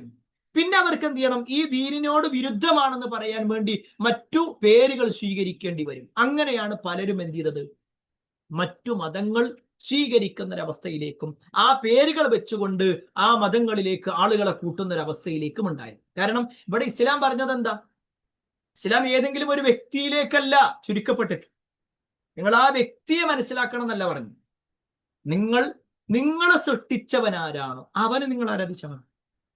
അല്ലെ, അതാണല്ലോ ഇസ്ലാമിന്റെ അടിത്തറ എന്ന് പറഞ്ഞാൽ എന്താ? ലാ ഇലാഹ ഇല്ലല്ലാഹ്. അള്ളാഹു അല്ലാതെ ആരാധനക്കർഹനായി മറ്റാരുമില്ല. എന്തുകൊണ്ട്? അള്ളാഹുവാണ് നമ്മളെ സൃഷ്ടിച്ചത്. അപ്പൊ സൃഷ്ടിച്ചവൻ ആരാണോ അവനെ നിങ്ങൾ ആരാധിക്കുക. അതാ ഇസ്ലാം പഠിപ്പിക്കുന്നത്. അപ്പൊ ഓരോരുത്തരോടും നമുക്ക് ചോദിക്കാം, നിങ്ങളെ സൃഷ്ടിച്ചത് ആരാ? രാമനാണ് സൃഷ്ടിച്ചത് എന്ന് ആരും പറഞ്ഞിട്ടില്ല. കൃഷ്ണനാണ് സൃഷ്ടിച്ചത് എന്ന് ആരും പറഞ്ഞിട്ടില്ല. യേശുവാണ് സൃഷ്ടിച്ചത് എന്ന് പറഞ്ഞിട്ടില്ല. മറിച്ച് അതൊക്കെ ഒരു സൃഷ്ടാവാണ്. എങ്കിൽ ആ സൃഷ്ടാവിന്റെ പേരാണ് അള്ളാഹ്. എങ്കിൽ ആ അള്ളാന്റെ മതമാണ് ഇസ്ലാം. അള്ളാഹ് തെരഞ്ഞെടുത്തത് ഇസ്ലാമിനെയാണ്. എങ്കിൽ സ്വീകരിക്കേണ്ടതും ഇസ്ലാമിനെയാണ്. ഇതാണ് പറയുന്നത്. എന്നിട്ട് അള്ളാഹ് പറയണ വലാ തമൂതുന്ന ഇല്ലാ വഅൻതും മുസ്ലിമൂൻ. അല്ലെ, നമ്മൾ ഒരുപാട് തവണ ഈ ഒരു പദം കേട്ടിട്ടുണ്ടാകും. പ്രത്യേകിച്ച് ഏതൊരു ഖുതുബയുടെ തുടക്കത്തിലും ഈ ഒരു വാക്ക് നമ്മൾ കേൾക്കും. അല്ലെ, ഏതൊരു ഖുതുബയിലും വലാ തമൂതുന്ന ഇല്ലാ വഅൻതും മുസ്ലിമൂൻ, മുസ്ലിം ആയിക്കൊണ്ടല്ലാതെ നിങ്ങൾ മരിക്കല്ലേ എന്ന് പറയുന്ന ഒരു വാക്ക്. അവിടെ നമ്മൾ മനസ്സിലാക്കണം, ഒരു മുസ്ലിമായി ജനിക്കണം എന്നല്ല പറഞ്ഞിട്ടില്ല. കാരണം എല്ലാവരും ജനിക്കുന്നത് മുസ്ലിം ആയിക്കൊണ്ട് തന്നെയാണ്. അത് ശ്രദ്ധിക്കണേ, വളരെ പ്രധാനപ്പെട്ട ഒരു കാര്യമാണ് പറയുന്നത്. എല്ലാവരും ജനിക്കുന്നത് മുസ്ലിം ആയിക്കൊണ്ട് തന്നെയാണ്. കാരണം അല്ലാഹു സുബ്ഹാനഹു വ തആല പറഞ്ഞു, കുല്ലു മൗലൂദിൻ യൂലദു അലൽ ഫിത്ര. എല്ലാവരും ജനിക്കുന്നത് ശുദ്ധ പ്രകൃതിയോടെയാണ്. എല്ലാ മക്കളും ജനിക്കുന്നത് ശുദ്ധ പ്രകൃതിയോടെ. പിന്നെ അവരുടെ മാതാപിതാക്കളാണ് എന്ത് ചെയ്യണത്? അവരെ മജൂസിയോ നസ്രാനിയോ അങ്ങനെ കാക്കുന്നത് മാതാപിതാക്കളാണ്, അല്ലെങ്കിൽ അവന്റെ ചുറ്റുപാടുകളാണ്, അവന്റെ പിയർ ഗ്രൂപ്പുകളാണ്, അവനുമായി ബന്ധമുള്ള ആളുകളിൽ നിന്നാണ് പിന്നെ അവൻ പലതിലേക്ക് എത്തുന്നത്. അപ്പൊ എല്ലാവരും ജനിക്കുന്നത് മുസ്ലിം ആയിക്കൊണ്ട് തന്നെയാണ്. എന്നാൽ മുസ്ലിമായി ജനിക്കുക എന്ന് അള്ളാഹ് എവിടെയും പറഞ്ഞിട്ടില്ല. മുസ്ലിമായി ജീവിക്കണം, അത് മാത്രം പോരാ, മുസ്ലിമായി മരിക്കും. മുസ്ലിമായിട്ടല്ലാതെ മരിച്ചിട്ട് ഒരു കാര്യമില്ല. നമ്മൾ ജീവിക്കുമ്പോ എങ്ങനെയെന്നുള്ളതിനേക്കാൾ മരിക്കുമ്പോ എങ്ങനെയെന്നുള്ളതാണ്, അതാണ് ഏറ്റവും പ്രധാനം. അതായത് ജീവിക്കുമ്പോ ഇസ്ലാമികമായിട്ട് ജീവിച്ചാലേ മരിക്കുമ്പോ ഇസ്ലാമികമായിട്ട് മരിക്കാൻ കഴിയുള്ളൂ. ചില ആൾക്കാരുണ്ടാകും, ഇപ്പൊ തൽക്കാലം എങ്ങനെ പോട്ടെ, ഒരു 60 കഴിഞ്ഞിട്ടുണ്ട് നന്നാകാം. ഏതാ 60 കഴിഞ്ഞിട്ട്, 60 വയസ്സ് കഴിഞ്ഞിട്ട് പിന്നെ നന്നാകാം, പിന്നെ ഞാനൊരു ഹജ്ജിനൊക്കെ പോയി അല്ലെങ്കിൽ ഉംറക്കൊക്കെ പോയി പിന്നെ ഞാൻ അങ്ങോട്ട് നന്നായി പോകും. അല്ലെ, അയാൾക്ക് എന്ത് ഉറപ്പാണുള്ളത്? അയാൾ ഇങ്ങനെ ഹറാമ് ചെയ്ത് ജീവിച്ചുകൊണ്ടിരിക്കെ അയാൾ മരിച്ചു പോകൂലെന്ന്, അയാളുടെ ജീവിതത്തിൽ മരണമായിട്ടില്ല എന്ന് ഇതൊന്നും പറയാൻ കഴിയൂലല്ലോ. ഇതൊന്നും അയാളെ സംബന്ധിച്ചിടത്തോളം പറയാൻ കഴിയൂല. അപ്പൊ അവിടെ എന്താന്ന് വെച്ച് കഴിഞ്ഞാല് ഒരു വ്യക്തിയെ സംബന്ധിച്ചിടത്തോളം അള്ളാഹു സുബ്ഹാനഹു വ തആല പറഞ്ഞത് വലാ തമൂതുന്ന ഇല്ലാ വഅൻതും മുസ്ലിമൂൻ, മുസ്ലിം ആയിക്കൊണ്ടല്ലാതെ മരിക്കല്ലേ. നമ്മുടെ ഖവാതീം, അതായത് നമ്മുടെ അവസാനം എന്തായിരിക്കണം, അതാണ് പ്രധാനം. നമ്മളിപ്പോ എങ്ങനെയെന്നുള്ളതല്ല. ഇപ്പൊ ചിലപ്പോ നമ്മൾ ഖുർആൻ പഠിക്കുന്നുണ്ട്, ഖുർആന്റെ ആളാ, ഇതൊക്കെ ശരിയാണ്. പക്ഷെ ഇതൊക്കെ തലയിരിഞ്ഞു പോകാം. അതുകൊണ്ട് ധാരാളമായിട്ട് പ്രാർത്ഥിക്കേണ്ട ഒരു പ്രാർത്ഥന ഉണ്ട്. അല്ലാഹുമ്മ യാ മുഖല്ലിബൽ ഖുലൂബ് സബ്ബിത് ഖൽബി അലാ ദീനിക്. ഇത് നമ്മൾ മറക്കാതിരിക്കും. പിന്നെ ഇതിലുള്ള ഒരു വസിയത്തുമായി ബന്ധപ്പെട്ടുകൊണ്ടാണ് നമ്മൾ പറഞ്ഞത്. അത് ഇൻഷാ അല്ലാഹ് വിശദമായിട്ട് തന്നെ എന്ത് ചെയ്യുന്നുണ്ട്, 180-ാമത്തെ ആയത്തിൽ വരുന്നുണ്ട്. അതിൽ ഒറ്റ വാക്കിൽ പറഞ്ഞാൽ നമ്മളെല്ലാം നമ്മുടെ വസിയത്ത് എഴുതി വെക്കണം എന്നുള്ളത് തന്നെ ആ വിഷയത്തിൽ ഒരു ഹദീസ് തന്നെയാണ്. ഒരാൾക്ക് ചില കാര്യങ്ങൾ പറയാനുണ്ട് അല്ലെങ്കിൽ ചില കാര്യങ്ങൾ ചെയ്യാനുണ്ടെങ്കിൽ ആ വസിയത്ത് എഴുതിയിട്ട് അത് തലയുടെ ഭാഗത്ത് വെക്കാതെ ഒരിക്കലും ഉറങ്ങാൻ പാടില്ല. 2 ദിവസം കഴിച്ചു കൂട്ടാൻ പാടില്ല. കാരണം അത് ഗൗരവപ്പെട്ട വിഷയമാണ്. പിന്നെ മരിച്ചു കഴിഞ്ഞിട്ട് പിന്നെ തിരിച്ചു വന്നിട്ട് എഴുതലില്ലല്ലോ. അപ്പൊ അതുകൊണ്ട് തന്നെ ആ ഒരു ഗൗരവം നമ്മൾ അതിന് കൊടുക്കണം. ഇൻഷാ അല്ലാഹ് നമ്മൾ വിശദമായിട്ട് പിന്നീട് പറയാം. ഓക്കെ, എന്നാ 133-ാമത്തെ ആയത്ത് വേഗം എല്ലാവരും ശ്രദ്ധിക്കണേ, നേരെ ശ്രദ്ധിക്കണേ. അം കുന്തും ശുഹദാ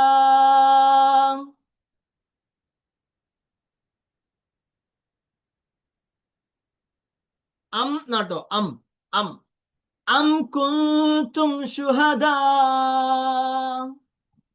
അദാക്ക് നീട്ടാനുണ്ട്. ഷഹീദ്, ശുഹദാ അല്ലെ.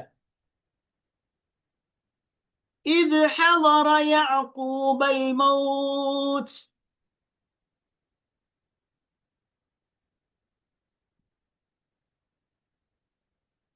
ഇദ് ഖാല ലിബനീഹ്, ഇദ് ഖാല ലിബനീഹി, ലിബനീഹി, ഇദ് ഖാല ലിബനീഹി മാ തഅബുദൂന മിൻ ബഅദി, മിൻ എന്നല്ല മിൻ ബഅദി, മിൻ ബഅദി.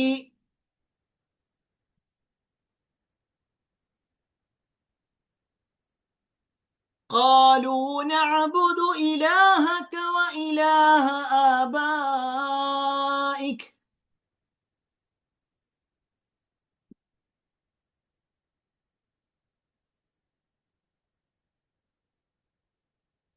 آبائك إبراهيم وإسماعيل وإسحاق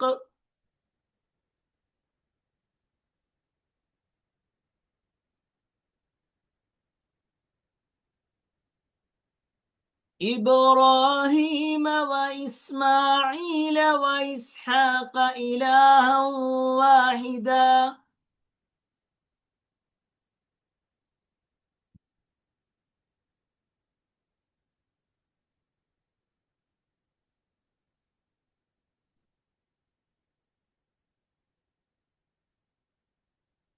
ونحن له مسلمون.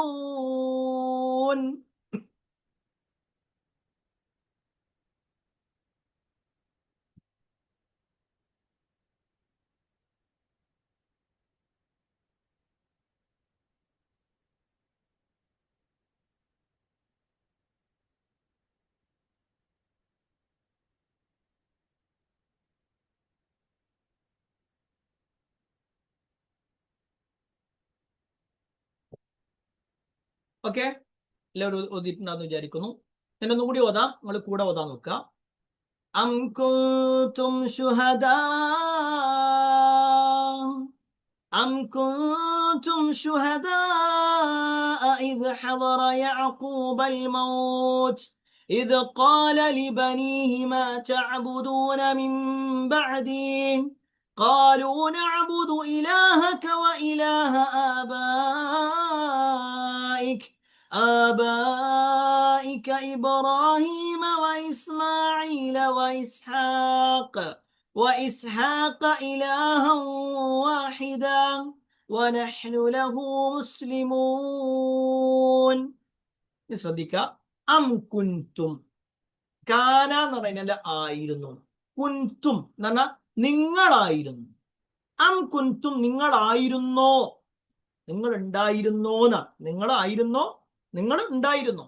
ശുഹദാ, നിങ്ങൾ ഷഹീദന്മാരായിട്ട് അഥവാ സാക്ഷികളായിട്ടുണ്ടായിരുന്നു. അം കുൻതും നിങ്ങളായിരുന്നോ, അം അതല്ല അല്ലെങ്കിൽ അതോ, കുൻതും നിങ്ങളായിരുന്നോ, അം കുൻതും നിങ്ങളായിരുന്നോ, നിങ്ങൾ ഉണ്ടായിരുന്നോ, ശുഹദാ സാക്ഷികളായിട്ടുണ്ടായിരുന്നോ, സന്നിഹിതരായിട്ടുണ്ടായിരുന്നോ. ഇത് ഹളറ, ഇത് എന്ന് പറഞ്ഞ സന്ദർഭത്തിൽ, ഹളറ എന്ന് പറഞ്ഞ ആസന്നമായ സന്ദർഭത്തിൽ, അവിടെ ഹാജറുള്ള സന്ദർഭത്തിൽ. യഅഖൂബൽ മൗത്ത്, യഅഖൂബ് നബിക്ക് അൽ മൗത്ത് മരണം. ഒന്നുകൂടി പറയാം. അം കുൻതും ശുഹദാഅ ഇദ് ഹളറ യഅഖൂബൽ മൗത്ത്, യഅഖൂബ് നബിക്ക് മരണമാസന്നമായ സന്ദർഭത്തിൽ നിങ്ങൾ അവിടെ സന്നിഹിതരായിരുന്നോ. അം കുൻതും നിങ്ങളായിരുന്നോ, ശുഹദാഅ സാക്ഷികളായിരുന്നോ, സന്നിഹിതരായിരുന്നോ. ഇത് ഹളറ യഅഖൂബുൽ മൗത്ത്, യാക്കൂബ് നബിക്ക് മരണമാസന്നമായ സന്ദർഭത്തിൽ നിങ്ങൾ അവിടെ സാക്ഷികളായിട്ടുണ്ടായിരുന്നോ. ഒന്നാമത്തെ ഭാഗം ക്ലിയർ ആണെന്ന് വിചാരിക്കുന്നു. എന്താണ് അദ്ദേഹം പറഞ്ഞത്? ഇത് കാല പറഞ്ഞ സന്ദർഭം, ഇത് എന്ന സന്ദർഭം, കാല പറഞ്ഞു, ഇത് കാല അദ്ദേഹം പറഞ്ഞ സന്ദർഭം, ലിബനീഹി തന്റെ മക്കളോട് പറഞ്ഞു, അഥവാ മക്കളോട് ചോദിക്കണം. എന്താണ് ചോദിച്ചത്? മാ തഅബുദൂന നിങ്ങൾ എന്തിനെയാണ് ആരാധിക്കുക, മിൻ ബഅദി എനിക്ക് ശേഷം. ഇത് ഖാല ലിബനീഹി അദ്ദേഹം തന്റെ മക്കളോട് ചോദിച്ച സന്ദർഭം. മാ തഅബുദൂന മിൻ ബഅദി എനിക്ക് ശേഷം നിങ്ങൾ എന്തിനെയാണ് ആരാധിക്കുക എന്ന് ചോദിച്ച സന്ദർഭം. രണ്ടാമത്തെ പോയിന്റ് ആണ്. ഇനി 3, ഖാലൂ അപ്പൊ അവര് പറഞ്ഞു, നഅബുദു ഞങ്ങൾ ആരാധിക്കും, ഇലാഹക നിങ്ങളുടെ ഇലാഹിനെ, വ ഇലാഹ ആബായിക നിങ്ങളുടെ പിതാക്കന്മാരുടെ ഇലാഹിനെ. ആരാണ് നിങ്ങളുടെ പിതാവ്? ഇബ്രാഹിം, വ ഇസ്മായിൽ, വ ഇസ്ഹാഖ്. ഇവരുടെയൊക്കെ ആ ഒരു എന്താണ് രക്ഷിതാവിന്. നഅബുദു ഞങ്ങൾ ആരാധിക്കും, ഇലാഹക നിങ്ങളുടെ ഇലാഹിനെ, വ ഇലാഹ ആബായിക നിങ്ങളുടെ പിതാക്കന്മാരുടെ ഇലാഹിനെയും ഞങ്ങൾ ആരാധിക്കും. അത് ആരാണ് ആ പിതാക്കന്മാർ? ഇബ്രാഹിം, ഇസ്മായിൽ, ഇസ്ഹാഖ്. ഇവരുടെ ഒക്കെ രക്ഷിതാവ് ആരാണോ, ഇവരുടെ ഒക്കെ ആരാധന ആരാണോ, ഇവരുടെ എല്ലാം ഇലാഹ് ആരാണോ, ആ ഇലാഹിനെയാണ് ഞങ്ങൾ ആരാധിക്കുക. എങ്ങനെയുള്ള ഇലാഹ്?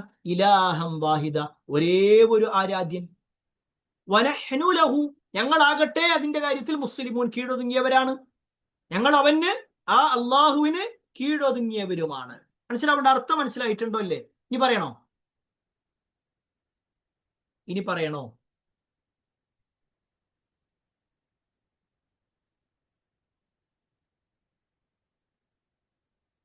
ഓക്കെ, ഇവിടെ ഒരു ചോദ്യം, നേരത്തെ യാക്കൂബ് നബി അലൈഹി ഇസ്ലാം ആണോ പറയുന്നത് എന്നുള്ള ഒരു ചോദ്യം അല്ലെ.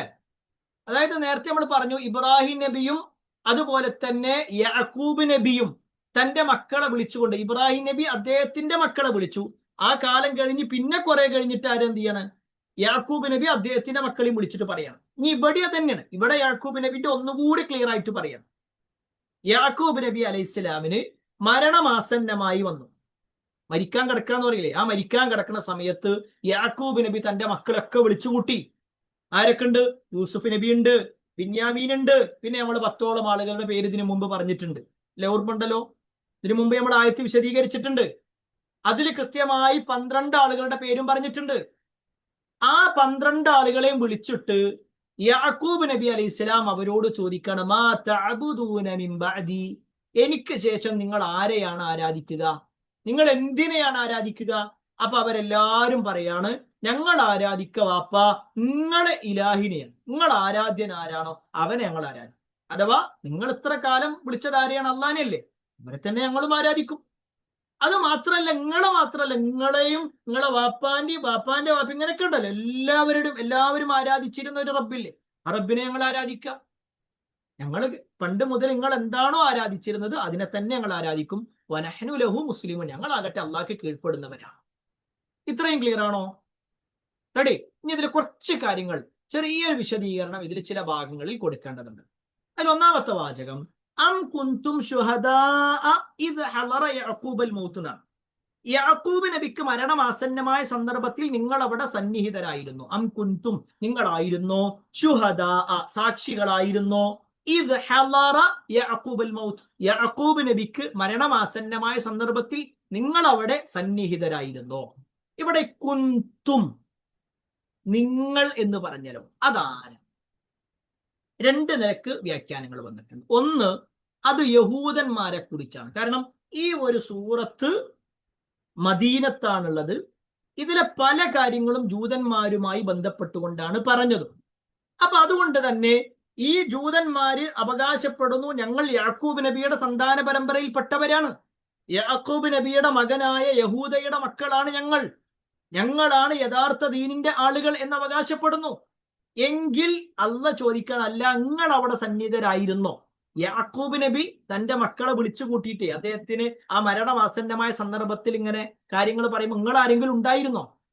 ഇല്ല, ഒരില്ല എന്ന് അള്ളാഹ്ക്കും അറിയാം, ഒരിക്കും അറിയാം. പക്ഷെ ചോദിക്കണം എന്താ അറിയാം, ബാക്കി എന്താണ് യാക്കൂബ് നബി പറഞ്ഞതെന്നും യാക്കൂബ് നബി ചോദിച്ചത് എന്താണെന്നും അതിനുശേഷം മക്കൾ എന്താ മറുപടി പറഞ്ഞെന്നും ഇപ്പത്തെ ജൂതന്മാരെന്താ ചെയ്തുകൊണ്ടിരിക്കണതെന്ന് എന്ത് ചെയ്യാണ്? അവരുടെ തിരുത്തി കൊടുക്കണം. മനസ്സിലാവുണ്ടല്ലേ? ഇതാണ് ഒരു വ്യാഖ്യാനം. അതാണ് ഇത് ജൂതന്മാരെ കുറിച്ചാണ് പറയുന്നത്. രണ്ടാമത്തെ എന്താ വെച്ചാൽ അത് ജൂതന്മാരുടെ വിഷയത്തിൽ മാത്രമല്ല, എല്ലാവർക്കും ഉള്ളതാണ്, എല്ലാവരോടുള്ളതാണ്. യാക്കൂബ് നബി തന്റെ മക്കളെ വിളിച്ചു കൂട്ടിയിട്ട് ചോദിക്കുകയാണെന്ത്, ഞാൻ മരിച്ചു കഴിഞ്ഞാൽ ഞങ്ങൾ ആരെയാണ് ആരാധിക്കുക? ഞാൻ മരിച്ചു കഴിഞ്ഞാൽ ഞങ്ങൾ ആരെയാണ് ആരാധിക്കുക? ആ ഒരു ചോദ്യം അദ്ദേഹം നടത്തി. അതെല്ലാവരോടുള്ളതാണ്. അവിടെ അള്ളാഹ് പറഞ്ഞ മറുപടി ഉണ്ട്. അല്ല, പിന്നെ ഈ യാക്കൂബ് നബിന്റെ മക്കൾ നൽകിയ മറുപടി ഉണ്ട്, അവരുടെ ജീവിതമുണ്ട്. ഓക്കെ, ഇവിടെ ഷഹീദ് എന്നുള്ളതിന്റെ ബഹുവചനമാണ് ശുഹദാ അല്ലെ, ശുഹദാക്കൾ എന്നൊക്കെ കേട്ടുന്ന സാക്ഷികളാകുക എന്നുള്ളതാണ്. ആ ഒരു കാര്യത്തിന് സാക്ഷിയാവാ. ഇന്നൊരു കാര്യത്തിന് നിങ്ങൾ സാക്ഷിയായിരുന്നോ, അത് പറഞ്ഞപ്പോ നിങ്ങൾ അടുത്തുണ്ടായിരുന്നോ എന്ന് ചോദിക്കൂലേ, ആ ഒരു പ്രയോഗമാണ്. ഇനി അടുത്തത്, ഇത് ഖാല ലിബനി, അദ്ദേഹം തന്റെ മക്കളോട് ചോദിച്ച സന്ദർഭം. എന്താ ചോദിച്ചത്? മാ തഅബുദൂന മിൻ ബഅദി, എനിക്ക് ശേഷം നിങ്ങൾ ആരെയാണ് ആരാധിക്കുക?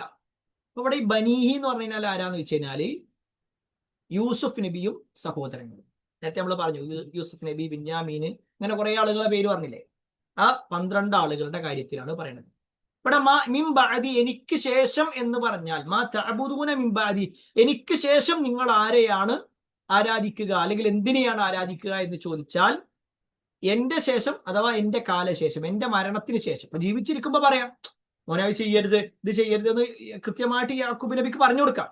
എന്നാൽ യാക്കൂബ് നബി മരണപ്പെട്ട് കഴിഞ്ഞാൽ, വഫാത്തായി കഴിഞ്ഞാൽ പിന്നെ ഞങ്ങൾ ആരെയായിരിക്കും ആരാധിക്കുക, പിന്നെ ഞങ്ങൾ തലതിരിയോ എന്നാണ് ചോദിക്കണേ. അപ്പൊ അവര് പറഞ്ഞ മറുപടി എന്താ? ഖാലു, അവര് പറയാണ് നഅബുദു ഞങ്ങൾ ആരാധിക്കും ഇലാഹക നിന്റെ രക്ഷിതാവിനെ, വ ഇലാഹ ആബായിക്ക നിങ്ങളുടെ രക്ഷിതാവിനെയും നിങ്ങളുടെ പിതാക്കന്മാരുടെ രക്ഷിതാവിനെയും ഞങ്ങൾ ആരാധിക്കും. എന്നിട്ട് ആ പിതാക്കന്മാർ ആരാന്നും കൂടി പറയാണ്. ഇബ്രാഹീമ വ ഇസ്മാഈല വ ഇസ്ഹാഖ. ഇത് ശരിക്ക് നേർക്ക് നേരെ നോക്കിക്കഴിഞ്ഞാൽ തെറ്റാണ്. നേർക്ക് നേരെ നോക്കിക്കഴിഞ്ഞാൽ ഇപ്പൊ യാക്കൂബ് നബിന്റെ വാപ്പാന്റെ പേര് എന്താ? ഇസ്ഹാഖ് നബി എന്നാ. ഇസ്ഹാഖ് നബിന്റെ വാപ്പാന്റെ പേരെന്താ? ഇബ്രാഹിം നബി എന്നാ. അവരെവിടെയെങ്കിലും ഇസ്മായിൽ വരുന്നുണ്ടോ? ഇല്ല. പക്ഷെ പിന്നെ എന്തുകൊണ്ട് ഇസ്മായിൽ നബിയുടെ പേര് വന്നു? അടുത്ത ചർച്ചയാണ്. യാക്കൂബ് നബിയുടെ പിതാവല്ല ശരിക്കും ഇസ്മായിൽ നബി. യാക്കൂബ് നബിന്റെ പിന്നെ പിതാവ് ഇസ്ഹാഖ് നബിയാണ്. ഇസ്ഹാഖ് നബിന്റെ പിതാവ് ഇബ്രാഹിം നബിയാണ്. അവിടെ ഇസ്മായിൽ ഇല്ല. ഇസ്മായിലിന്റെ മക്കൾ വേറെയാണ്. പക്ഷെ ഇവിടെ എന്തുകൊണ്ട് ഇസ്മായിൽ നബി അലൈഹി ഇസ്ലാമിന്റെ പേര് വന്നു എന്ന് ചോദിച്ചാൽ, ഉപ്പാന്റെ സ്ഥാനം തന്നെയാണ് എളാപ്പാക്കും മൂത്താപ്പാക്കും ഒക്കെ ഉള്ളത്. അവിടെ ഒരു കാര്യം പറയുമ്പോൾ ഇപ്പൊ പൊതുവെ രണ്ട് എണ്ണത്തിനെ പറയുമ്പോൾ പിന്നെ സൂര്യനും ചന്ദ്രനും എന്ന് പറയുകയാണെങ്കിൽ അശംസു വൽ ഖമർ എന്ന് പറയാം, അതല്ലെങ്കിൽ ശംസാനി എന്ന് പറയാം. ശംസാനി എന്ന് പറയാം. അങ്ങനെ ശംസാനി എന്ന് പറഞ്ഞു കഴിഞ്ഞാൽ എന്താണ്? രണ്ട് സൂര്യൻ എന്നല്ല അവിടെ അർത്ഥം, സൂര്യനും ചന്ദ്രനും എന്നാണ്. മനസ്സിലാവുണ്ടെന്ന് വിചാരിക്കുന്നു. അറബി ഭാഷയിൽ ഒരു പ്രയോഗമാണ്.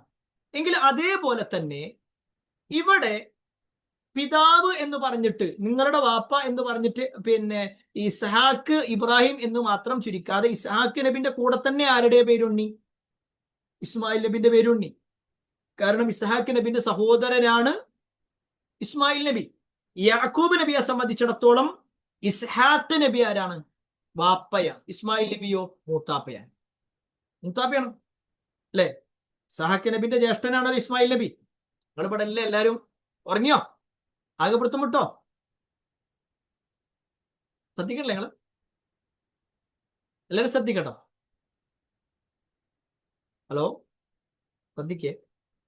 ഓക്കെ, കുറച്ച് ഗൗരവമുള്ള കാര്യമാണ്. കുറച്ചൊരു ഗൗരവം അതിന് കൊടുക്കണം, എന്നാലേ മനസ്സിലാവുള്ളൂ. അപ്പോ ഇബ്രാഹിം നബിയുടെ മക്കളാണ് ഇസ്മായിലും ഇസ്ഹാഖും. ഇസ്ഹാഖ് നബിന്റെ മകനാണ് യാക്കൂബ് നബി. ഈ യാക്കൂബ് നബിയുടെ മക്കള് വന്നിട്ട് പറയുന്നത്, വാപ്പ നിങ്ങളെ രക്ഷിതാവിനെ, അത് മാത്രമല്ല നിങ്ങളെ വാപ്പമാരുടെ രക്ഷിതാവ്, നിങ്ങളുടെ വാപ്പമാര് ആരെയൊക്കെ ആരാധിച്ചിരുന്നോ അവരെയാണ് ഞങ്ങൾ ആരാധിക്കുക. നിങ്ങളുടെ വാപ്പമാര് എന്ന് പറഞ്ഞാൽ ഇസ്ഹാഖ് നബി, ഇസ്മായിൽ നബി, ഇബ്രാഹിം നബി. അത് മൂന്നും ആരാ? പിതാക്കന്മാർ എന്ന പേരിൽ അറിയപ്പെടുന്നവർ. അപ്പൊ അതുകൊണ്ട് തന്നെ അവരെയാണ് ആരാധിക്കുക. Okay, clear. ഇവിടെ ഇസ്ലാമികമായിട്ടുള്ള ഒരു നിയമം നമ്മൾ പറയാണ്. വാപ്പാന്റെ സ്ഥാനം തന്നെയാണ് എളാപ്പക്കും മൂത്താപ്പാക്കും ഉള്ളത് സ്ഥാനം. ഉമ്മാന്റെ സ്ഥാനം തന്നെയാണ് എളാമക്കും മൂത്തമ്മക്കും ഉള്ളത്. അപ്പൊ നമ്മൾ ആ പ്രയോഗം നേരെ ശ്രദ്ധിക്കണം, അത് മനസ്സിലാക്കണം. ആ ഒരു കാര്യം മനസ്സിലാക്കണം. വാപ്പാക്ക് മാത്രം, വാപ്പാനെ മാത്രം നമ്മൾ നോക്കിയാൽ മതി എന്നല്ല, അല്ലെങ്കിൽ ഉമ്മാനെ മാത്രം നോക്കിയാൽ മതി എന്നുള്ളതല്ല. അവരുടെ കൂടെ തന്നെ ബാക്കിയുള്ളവർക്കും പരിഗണനയുണ്ട്. അവിടെ ഒരു ഹദീസ് തന്നെ നമുക്ക് കാണാൻ പറ്റും. ഇബ്നു ഉമർ റളിയല്ലാഹു അൻഹു റിപ്പോർട്ട് ചെയ്യുന്ന പിന്നെ ഒരു ഹദീസിൽ കാണാൻ പറ്റും. ഒരാൾ വന്നിട്ട് നബി സല്ലല്ലാഹു അലൈഹി വസല്ലമയുടെ അടുക്കലേക്ക് വന്നിട്ട് പറയാണ്, യാ റസൂലല്ലാഹ് ഇന്നി അസബ്തു ദംബൻ അദീമ. അല്ലാഹുവിന്റെ റസൂലെ, ഞാൻ എന്ത് ചെയ്തിട്ടുണ്ട്? വലിയ ചില പാതകങ്ങളൊക്കെ ചെയ്തിട്ടുണ്ട്. ഫഹൽ ലീ മിൻ തൗബ, എനിക്ക് വല്ല തൗബയും ഉണ്ടോ? അയാളുടെ ജീവിതത്തിൽ ചില പാപങ്ങൾ സംഭവിച്ചു, അയാൾക്ക് എന്ത് ചെയ്യാം? അതിനൊന്നും മാനസാന്തരപ്പെടണം. അപ്പൊ എനിക്ക് വല്ല തൗബയുണ്ടോ എന്ന് ചോദിക്കും.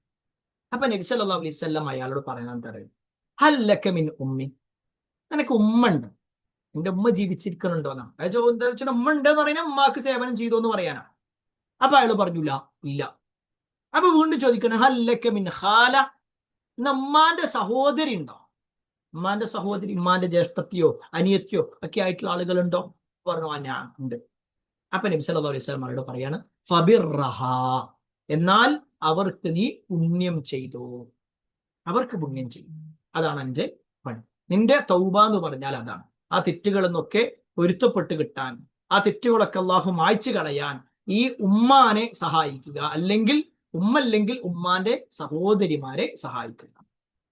നേരത്തെ പറഞ്ഞതിൽ വാപ്പ വാപ്പാന്റെ സഹോദരങ്ങൾ എന്നുള്ള അർത്ഥത്തിലാണ്. അപ്പൊ അത് വലിയ ഒരു പ്രാധാന്യമുള്ളതാണ്. അപ്പോൾ ഇതിൽ തന്നെ നമുക്ക് വേറൊരു ചരിത്രം കൂടി കാണാൻ പറ്റും. മഹതിയായ ആയിഷ റളിയല്ലാഹു അൻഹ നബിന്റെ അടുക്കൽ വന്നിട്ട് ഒരു പരാതി പറയുന്നുണ്ട് വിഷമത്തോട് കൂടിയിട്ട്. അതായത് ആയിഷ റളിയല്ലാഹു അൻഹയ്ക്ക് മക്കളുണ്ടായിരുന്നില്ല. അപ്പോ അവരുടെ സഹോദരിയായ അസ്മാ ബീവിക്ക് മകനുണ്ട്. അസ്മാ ബീവിക്ക് മകനുണ്ടായി, അബ്ദുല്ലാ ഇബ്നു സുബൈർ. അപ്പോ ഈ കുട്ടിനെ എല്ലാവരും അബ്ദുല്ലാ ഇബ്നു സുബൈറിനെ അങ്ങനെ എടുക്കും തക്കാക്കും. അപ്പോ ആയിഷ ബീവിക്കാകട്ടെ ഒരു കുട്ടിയില്ല, പേരുമില്ല. ഈ പിന്നെ ഇപ്പൊ അബ്ദുള്ള എന്ന് പറഞ്ഞിട്ട് ഒരു കുട്ടി ജനിക്കുകയാണെങ്കിൽ ആ കുട്ടിന്റെ ഉമ്മാന്റെ പേര് ഉമ്മു അബ്ദില്ല എന്നാ പറയാ. ഉമ്മു അബ്ദില്ല. ആണാണെങ്കിൽ അബു അബ്ദില്ല എന്ന് പറയും. അതായത് അബ്ദുള്ളയുടെ ഉമ്മ, അബ്ദുള്ളന്റെ വാപ്പ എന്നുള്ള പേരാണ് വരിക. അപ്പൊ ആയിഷ റളിയല്ലാഹു അൻഹ വന്നിട്ട് പരാതി പറയണം എന്താ വെച്ചാൽ, നബിയെ എനിക്ക് അങ്ങനെ ഒരു കുട്ടി ഇല്ലാത്തതുകൊണ്ട് തന്നെ എനിക്കൊരു കുനിയത്തില്ലല്ലോ, മക്കളിലേക്ക് ചേർത്ത് പറയുന്ന ഒരു പേര് ഉമ്മു എന്ന് പറഞ്ഞിട്ട് എനിക്കൊരു പേരില്ലല്ലോ. അപ്പൊ നബി സല്ലല്ലാഹു അലൈഹി വസല്ലം പറയാണ്, ഉമ്മാന്റെ സ്ഥാനം തന്നെയാണ് എളാമാക്കുള്ളത്. എളാമാക്ക് ഉമ്മാന്റെ സ്ഥാനം തന്നെയുണ്ട്. അതുകൊണ്ട് അൻതി ഉമ്മി അബ്ദില്ല, അബ്ദുല്ലാഹി ഇബ്നു സുബൈറിന്റെ ഉമ്മന്നെയാണ് നിങ്ങൾ എന്ന് പറഞ്ഞിട്ട് എന്ത് ചെയ്യുന്നുണ്ട്, നബി സല്ലല്ലാഹു അലൈഹി വസല്ലം അവരെ സമാധാനിപ്പിച്ചു കൊടുക്കുന്നുണ്ട്. അപ്പൊ അവിടെ ഉമ്മാന്റെ സ്ഥാനം തന്നെയാണ് എളാമാക്കും മൂത്തമ്മാക്കും ഒക്കെ ഉള്ളത്. അതേപോലെ തന്നെ വാപ്പാന്റെ സ്ഥാനം തന്നെയാണ് എളാപ്പാക്കും മൂത്താപ്പാക്കും ഉള്ളത് എന്നതുകൂടി നമ്മൾ ഈ വിഷയത്തിൽ മനസ്സിലാക്കും. എന്നിട്ട് അവിടെ പറഞ്ഞ വനഹ്നു ലഹു മുസ്ലിമൂൻ, ഞങ്ങൾ അവന് കീഴ്പ്പെട്ട് ജീവിക്കുന്നവരായിരിക്കും, അഥവാ ഞങ്ങൾ മുസ്ലിമായി ജീവിക്കുന്നതാണ്. എന്താണോ അള്ളാഹ് പറഞ്ഞത് അതനുസരിച്ചുകൊണ്ട് ഞങ്ങൾ ജീവിക്കും എന്നുള്ളതാണ് ഈ ഒരു ആയത്തിന്റെ അവസാനത്തിൽ അള്ളാഹു സുബ്ഹാനഹു വ തആല നമ്മളെ ബോധ്യപ്പെടുത്തുന്നത്. അഥവാ അവര് പറഞ്ഞു. ആര് പറഞ്ഞു? ആരാ പോയി പറയണേ? ആരാണ് പോയി പറഞ്ഞത് ഞങ്ങൾ മുസ്ലിമായി ജീവിക്കുന്നവരാണെന്നൊക്കെ പറഞ്ഞത് ആരാ?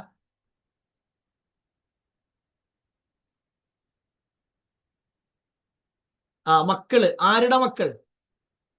ബനു ഇസ്രായേൽ അല്ലെ. അതായത് യാക്കൂബ് നബിയുടെ മക്കളാണ് ഈ പറയുന്നത്. യാക്കൂബ് നബിയുടെ മക്കൾ അവരാണ് പറയുന്നത്, വാപ്പ നിങ്ങളുടെ ഇലാഹിനെ, നിങ്ങളുടെ ആരാധ്യൻ, നിങ്ങളുടെ വാപ്പമാരൊക്കെ ആരാധിച്ച ആ അള്ളാനെ തന്നെയാണ് ഞങ്ങൾ ആരാധിക്കുക. ആ അള്ളാഹ് പറഞ്ഞതനുസരിച്ച് ഞങ്ങൾ മുസ്ലിമായിട്ട് തന്നെ ജീവിക്കും ചെയ്യുന്നു പറഞ്ഞു. അപ്പൊ ഇനി 134-ാമത്തെ ആയത്ത് ചെറിയൊരായത്താണ്, പെട്ടെന്ന് പറയാം. തിൽക ഉമ്മത്തുൻ ഖദ് ഖലത് ലഹാ മാ കസബത് വലകും മാ കസബ്തും വലാ തുസ്അലൂന അമ്മാ കാനൂ യഅമലൂൻ. തിൽക ഉമ്മത്തുൻ ഖദ് ഖലത്. ഖലത് ഖ എന്നാണ്, ജീമ് ഹാ ഖ. ഖലത്. തിൽക ഉമ്മത്തുൻ ഖദ് ഖലത്.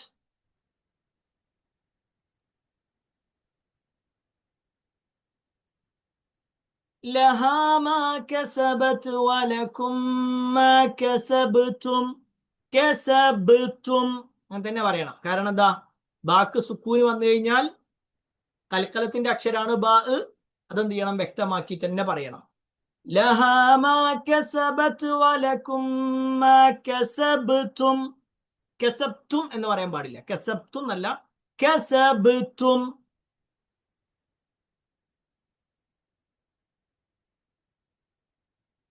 ولا تسألون عما كانوا يعملون.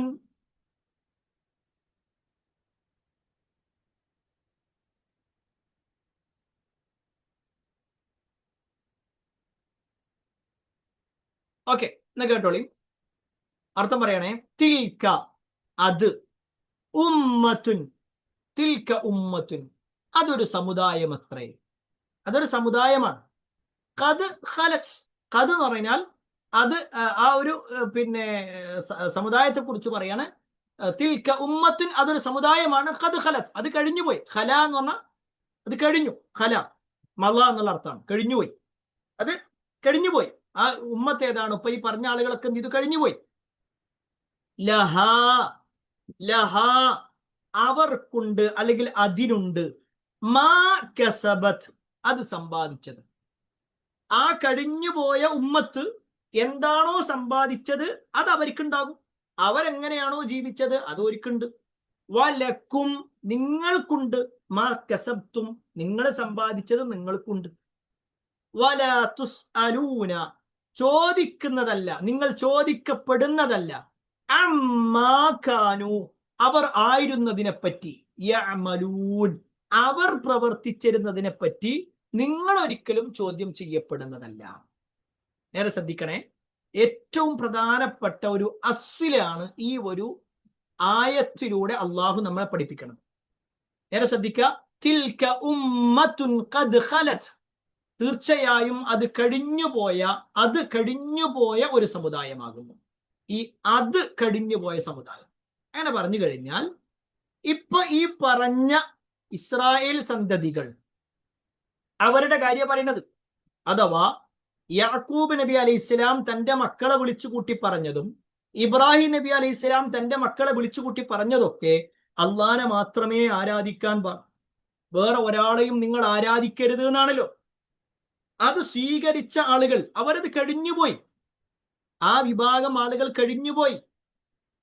ആ ആളുകൾക്ക് അവര് പ്രവർത്തിച്ചത് എന്താണോ അത് അവർക്കുണ്ട്, നിങ്ങൾ പ്രവർത്തിച്ചത് എന്താണോ അത് നിങ്ങൾക്കുണ്ട്. ഇതെന്തിനാ പറയണ വെച്ച് കഴിഞ്ഞാല്, ഈ പറയപ്പെട്ട ജൂതന്മാരായ ആളുകൾ പറയും, ഞങ്ങളാണ് യഥാർത്ഥത്തിൽ യാക്കൂബ് നബിന്റെ ആൾക്കാർ, ഞങ്ങളാണ് ഇബ്രാഹിം നബിന്റെ ആൾക്കാർ, ഞങ്ങളാണ് യഥാർത്ഥ ആളുകള്, സത്യത്തിന്റെ ആളുകൾ ഞങ്ങളാണെന്നൊക്കെ പറയുമ്പോ അള്ളാഹ് അതിന് കൃത്യമായ മറുപടി ഉണ്ട്. ഇത് നല്ല ശ്രദ്ധിച്ചോളിച്ചോ, വളരെ പ്രധാനപ്പെട്ട കാര്യം. ഞങ്ങൾ ഇന്ന കുടുംബക്കാരാണ്, ഞങ്ങൾ ഇന്ന തറവാട്ടുകാരാണ്, ഞങ്ങൾ കാലങ്ങളായിട്ട് അത് ചെയ്യുന്നുണ്ട്, ഞങ്ങൾ ഇന്ന മഹല്ലിലാണ്, ഞങ്ങൾ ഇന്ന സംഘടനയിലാണ് എന്നൊക്കെയാണല്ലോ പറയുന്നത്.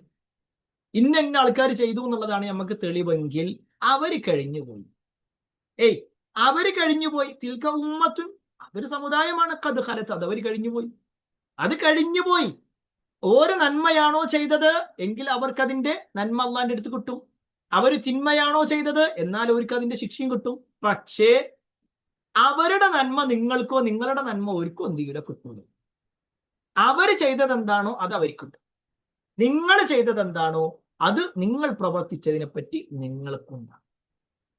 ഇനിയോ അവരുടെ പ്രവർത്തനം ഒരിക്കലും നിങ്ങളോട് ചോദിക്കും, അവര് പ്രവർത്തിച്ചതിനെ കുറിച്ച് നിങ്ങളോടും ചോദിക്കൂല, നിങ്ങൾ പ്രവർത്തിച്ചതിനെ പറ്റിയിട്ട് അവരോടും ചോദിക്കും.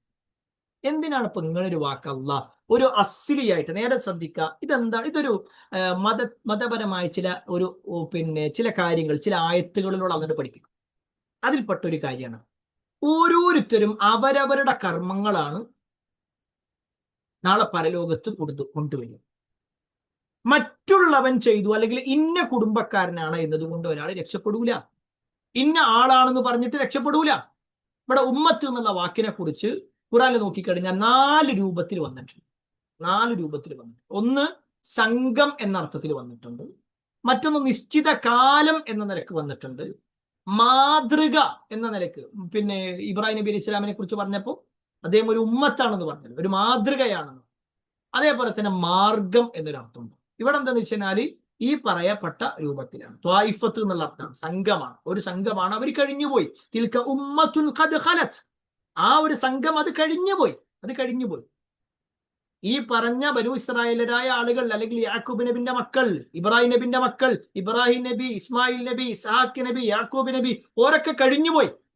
ഓരോ മക്കളൊക്കെ കഴിഞ്ഞുപോയി. എന്നിട്ടോ നിങ്ങൾ പറയുന്നത് ഞങ്ങൾ അവരുടെ ആളാണ് എന്ന് പറഞ്ഞിട്ട് നിങ്ങൾ നിൽക്കുക. അങ്ങനെ അവരുടെ ആളാണെന്ന് പറഞ്ഞത് കൊണ്ട് ഒരാൾ രക്ഷപ്പെടൂല. കാരണം നബി സല്ലല്ലാഹു അലൈഹി വസല്ലമയുടെ ഹദീസിൽ നമുക്ക് കാണാൻ പറ്റും, ഇപ്പൊ എല്ലാവരും ബാധിക്കുന്നത് ഞങ്ങൾ ഇബ്രാഹിം നബിന്റെ മാർഗത്തിലാണെന്നാണല്ലോ. ആ ഇബ്രാഹിം നബിന്റെ വാപ്പ നരകത്തിലാണെന്ന് ഇസ്ലാം അല്ലേ? ആ വിഷയത്തിൽ വന്ന ഒരു ഹദീസ് നമ്മൾ കേട്ടിട്ടുണ്ട്. ഇബ്രാഹിം നബി അലൈഹി ഇസ്ലാമും പിതാവായ ആസറും നാളെ പരലോകത്ത് കണ്ടുമുട്ടും. വാപ്പാന്റെ മുഖമാകെ പൊടി പുരണ്ട രൂപത്തിലായിരിക്കുന്നു. അപ്പൊ ഇബ്രാഹിം നബി വാപ്പാനെ കാണുമ്പോൾ ചോദിക്കും, വാപ്പാ ഞങ്ങളോട് പറഞ്ഞതായിരുന്നില്ലേ, ഞാൻ അള്ളാന്റെ ദൂതനാണ് നിങ്ങളോട് പറഞ്ഞിരുന്നില്ലേ, ഇത് നിങ്ങൾ എന്തേ സ്വീകരിക്കാതിരുന്നേ? ആ സമയത്ത് ഈ പിതാവ് പറയും, മോനെ ഇപ്പൊ എനിക്ക് മനസ്സിലായിട്ടുണ്ട്, ഇപ്പൊ ഞാൻ ഒരിക്കലും നിന്നോട് അനുസരണക്കേട് കാണിക്കില്ല. അവിടുന്ന് ഇബ്രാഹിം നബി അലൈഹി ഇസ്ലാം അള്ളഹാനോട് പ്രാർത്ഥിക്കും, അപ്പേ നിന്റെ വാപ്പ നരകത്ത് പോകുക എന്നുള്ളത് വല്ലാത്തൊരു വിഷമം ഉണ്ടാക്കുന്ന കാര്യമല്ലേ, നീ എനിക്ക് വാഗ്ദാനം നൽകിയതല്ലേ എന്റെ കുടുംബത്തിന്റെ വിഷയത്തിൽ, എന്റെ വാപ്പ നരകത്ത് പോകുമ്പോ അതെനിക്ക് പ്രയാസം ഉണ്ടാക്കുന്നതല്ലേ, ആ സമയത്ത് അള്ളാഹു സുബ്ഹാനഹു വ തആല ഇബ്രാഹിം നബി അലൈഹി സ്വലാമിനോട് പറയുന്നുണ്ട്, ഇബ്രാഹിം, ഒരിക്കലും ഒരു അവിശ്വാസിയുടെ കാര്യത്തിൽ നീ എന്നോട് തർക്കിക്കണ്ട. അവിശ്വാസിയുടെ കാര്യത്തിൽ പറയണ്ട. എന്നിട്ട് പറയാണ്, ഉൻദുർ ബൈന രിജ്ലൈക യാ ഇബ്രാഹിം, ഇബ്രാഹിമേ, നീ നിന്റെ കാലിന്റെ ഭാഗത്തേക്ക് നോക്കണം. ഇബ്രാഹിം നബി അലൈഹി സ്വലാമിന്റെ വാപ്പാനെ ഒരു പൊടി പുരണ്ട, ചെളി പുരണ്ട കഴുതപ്പുലിയുടെ രൂപത്തിലേക്ക് മാറ്റി, എന്നിട്ട് അതിനെ നരകത്തിലേക്ക് വലിച്ചെറിഞ്ഞു. ഇവിടെയാണ് നമ്മൾ മനസ്സിലാക്കേണ്ടത്, ഇബ്രാഹിം നബിന്റെ വാപ്പാനെ രക്ഷപ്പെടുത്താൻ ഇബ്രാഹിം നബിക്ക് കഴിയൂലെങ്കിൽ ഇബ്രാഹിം നബിന്റെ മക്കളാണ് നമ്മള് എന്നും പറഞ്ഞിട്ട് ഇബ്രാഹിം നബിന്റെ പേരിലും പറഞ്ഞിട്ട് നമുക്ക് അവിടെ രക്ഷപ്പെടാൻ പറ്റൂ? ഇല്ല. കർമ്മങ്ങൾ വേണമെന്നാണ്. നമ്മുടെ കർമ്മങ്ങൾ വേണം. നമ്മൾ അവിടെ പ്രവർത്തിക്കുക. ഞാൻ ഇന്ന തറവാട്ടിലുള്ള ആളാണ്, ഞാൻ ഇന്ന കുടുംബക്കാരനാണ്, ഞാൻ ഇന്ന പിന്നെ ഉസ്താദിന്റെ മക്കളാണ്. ഇതൊന്നും എന്തല്ല രക്ഷപ്പെടാനുള്ള വഴിയല്ല. ഇനി അവരൊക്കെ ചെയ്തില്ലേ എന്നതാണ് ചില ആളുകൾ പറയുന്ന ചില തെളിവ്, അല്ലെ? ഓരോരുത്തരും അവരവരുടെ പ്രവർത്തനം അനുസരിച്ചാണ് എന്ത് ചെയ്യുക, പ്രതിഫലം കിട്ടുക. ചില ആളുകളൊക്കെ നമ്മളൊക്കെ നന്മകളെ കുറിച്ച് പറഞ്ഞു കൊടുക്കുമ്പോൾ ചില ചരിത്രങ്ങളും മറ്റൊക്കെ വായിച്ചിട്ട് അവര് പിന്നെ തെളിവെടുക്കുക എന്തെന്നറിയോ, ആ സ്വഹാബിമാർ അങ്ങോട്ടും ഇങ്ങോട്ടും തർക്കിച്ചിട്ടില്ലേ, അപ്പൊ പിന്നെ പരസ്പരം തർക്കൊന്നും പ്രശ്നമല്ല. ഒരു യുദ്ധം വരെ ചെയ്തിട്ടുണ്ട്, അപ്പൊ മുസ്ലിങ്ങൾ അങ്ങോട്ടും ഇങ്ങോട്ടും നടത്തുന്നതിന് പ്രശ്നമില്ല. സത്യത്തിൽ അത് സ്വഹാബിമാരെ ആക്ഷേപിക്കുന്നതിന് തുല്യമാണ്. ഇവിടെ ഒരിക്കലും ആ സ്വഹാബിമാരുടെ വിഷയത്തിൽ പണ്ഡിതന്മാരോട് ചോദിച്ചിട്ടുണ്ട്, സ്വഹാബിമാർക്കിടയിലുള്ള ഭിന്നതകളെ കുറിച്ച്, അവർക്കിടയിലുണ്ടായ സംസാരങ്ങളെ കുറിച്ച്, അവർക്കിടയിലുണ്ടായ സംഘടനകളെ കുറിച്ച് ചോദിച്ചപ്പോ അതിനൊക്കെ പണ്ഡിതന്മാര് പറഞ്ഞ ഒരു മറുപടി ഉണ്ട്, തിൽക ഉമ്മത്തുൻ ഖദ് ഖലത്, അതവർ കഴിഞ്ഞു പോയൊരു സമൂഹമാണ്, അവര് നന്മ ചെയ്തവരാണ്, അവർ അള്ളാഹുവിലേക്ക് അടുത്തവരാണ്. അവരെടുത്ത് വല്ല പോരായ്മയുണ്ടോ? അള്ളാഹു അത് തൃപ്തിപ്പെട്ടിട്ടുണ്ട് അവരുടെ കാര്യത്തിൽ. റളിയല്ലാഹു അൻഹും വറദു അൻഹു, അള്ളാഹ് അവരെ തൃപ്തിപ്പെട്ടു, അവരല്ലാഹുവിനെ തൃപ്തിപ്പെട്ടു. ഓരങ്ങോട്ടും ഇങ്ങോട്ടും തൃപ്തിയുണ്ട്. എന്നിട്ട് ഓർക്കെതിരെ നമ്മൾ വാക്ക് പറഞ്ഞിട്ട് നമ്മൾ എന്തിനാ അള്ളാഹിന്റെ അടുത്തുനിന്ന് അതൃപ്തി വാങ്ങണം? അള്ളാഹിന്റെ അടുത്തുനിന്ന് നമ്മൾ എന്തിന് ശിക്ഷ വാങ്ങണം? അതാണ് മുൻഗാമികളുടെ വാദം. അത് നമ്മൾ മറക്കരുത്. സ്വഹാബത്തിന്റെ പേരിലൊക്കെ ഇങ്ങനെ ആക്ഷേപങ്ങൾ പറയുമ്പോൾ നമ്മൾ നല്ല ശ്രദ്ധിക്കണം. പ്രത്യേകിച്ച് ഇന്നത്തെ കാലഘട്ടത്തിലൊക്കെ സ്വഹാബത്തിനെ കുറ്റം പറയുക എന്നുള്ളത് വലിയ കാര്യമായിട്ട് പലരും കൊണ്ടിറക്കുന്നുണ്ട്. ഒരുപാട് ആളുകൾ ഇതിനൊക്കെ ഒരു നിസാരവൽക്കരണം കാണുന്നതായിട്ട് കാണുന്നുണ്ട്. അതൊരിക്കലും ശരിയല്ല. സ്വഹാബത്തിനെ ചീത്ത പറയുക എന്നുള്ളത്, ലാ തസുബ്ബു അസ്ഹാബി, നിങ്ങൾ എന്റെ സ്വഹാബത്തിനെ ഒരിക്കലും ചീത്ത പറയരുത് എന്ന നിലക്ക് നേർക്ക് നേരെ പിന്നെ റസൂലുള്ളാഹി സ്വല്ലല്ലാഹു അലൈഹി വസല്ലം പറഞ്ഞതായിട്ട് വരെ നമുക്ക് കാണാൻ പറ്റും. അതുകൊണ്ട് തന്നെ അതിന്റെ ഗൗരവം നമ്മളിൽ ഉണ്ടാവണമെന്ന് പ്രത്യേകം ഓർമ്മപ്പെടുത്തണം. അപ്പൊ 3 ആയത്തുകളാണ് നമ്മൾ പഠിച്ചത്. ഒന്നും കൂടി ഒന്ന് ഓതിയിട്ട് നമുക്ക് അവസാനിപ്പിക്കും. എല്ലാവരും ശ്രദ്ധിക്കണേ. وَوَصَّى بِهَا إِبْرَاهِيمُ بَنِيهِ وَيَعْقُوبُ يَا بَنِيَّ إِنَّ اللَّهَ اصْطَفَى لَكُمُ الدِّينَ فَلَا تَمُوتُنَّ إِلَّا وَأَنْتُمْ مُسْلِمُونَ أَمْ كُنْتُمْ شُهَدَاءَ إِذْ حَضَرَ يَعْقُوبَ الْمَوْتُ إذ قال لبنيه ما تعبدون من بعدي قالوا نعبد إلهك وإله آبائك إبراهيم وإسماعيل وإسحاق إلها واحدا ونحن له مسلمون تلك أمة قد خلت لها ما كسبت ولكم ما كسبتم ولا تسألون عما كانوا يعملون. അൽഹംദുലില്ലാ, നമ്മൾ 134 ആയത്തുകൾ പഠിച്ചു കഴിഞ്ഞു. നമ്മൾ കുറച്ച് വേഗത്തിലാണെങ്കിൽ പോവുക. ഞാൻ പറഞ്ഞിട്ടുണ്ട്, ഇതിനു മുമ്പ് പഠിച്ച വാചകങ്ങൾ തന്നെ ഇപ്പൊ ഇന്ന് നമുക്ക് എല്ലാം നോക്കി കഴിഞ്ഞാൽ തന്നെ 1-2 വാക്കുകൾ മാത്രമായിരിക്കും ചിലപ്പോൾ നമുക്ക് അറിയാത്തത്. അതിപ്പോൾ അർത്ഥം പറഞ്ഞപ്പോൾ മനസ്സിലായിട്ടുണ്ടാകും. ഇനി ബാക്കിയുള്ള കുറച്ച് ആയത്തുകൾ നമുക്ക് എന്ത് ചെയ്യാം, കുറച്ച് വേഗത്തിൽ പോകാം. അള്ളാഹു നമ്മളെ ഒരുമിച്ച് കൂടുതൽ സ്വാലിയായ സൽക്കർമ്മമായി സ്വീകരിക്കുമാറാവട്ടെ. എല്ലാ അർത്ഥത്തിലും നന്മകൾ ചെയ്ത് ജീവിക്കുന്ന ആളുകളിൽ അള്ളാഹു നമ്മെ ഉൾപ്പെടുത്തുമാറാവട്ടെ. കുടുംബത്തോടൊപ്പം സ്വർഗ്ഗത്തിലേക്ക് എത്തുന്ന മഹാഭാഗ്യവാന്മാരിൽ അള്ളാഹു നമ്മെ ഉൾപ്പെടുത്തുമാറാവട്ടെ. വആഖിറു ദഅവാനാ അൽഹംദുലില്ലാഹി റബ്ബിൽ ആലമീൻ. അസ്സലാമു അലൈക്കും വറഹ്മത്തുള്ളാഹി വബറകാതുഹു. സുബ്ഹാനക്കല്ലാഹുമ്മ വബിഹംദിക അശ്ഹദു അൻ ലാ ഇലാഹ ഇല്ല അൻത അസ്തഗ്ഫിറുക വഅതൂബു ഇലൈക്.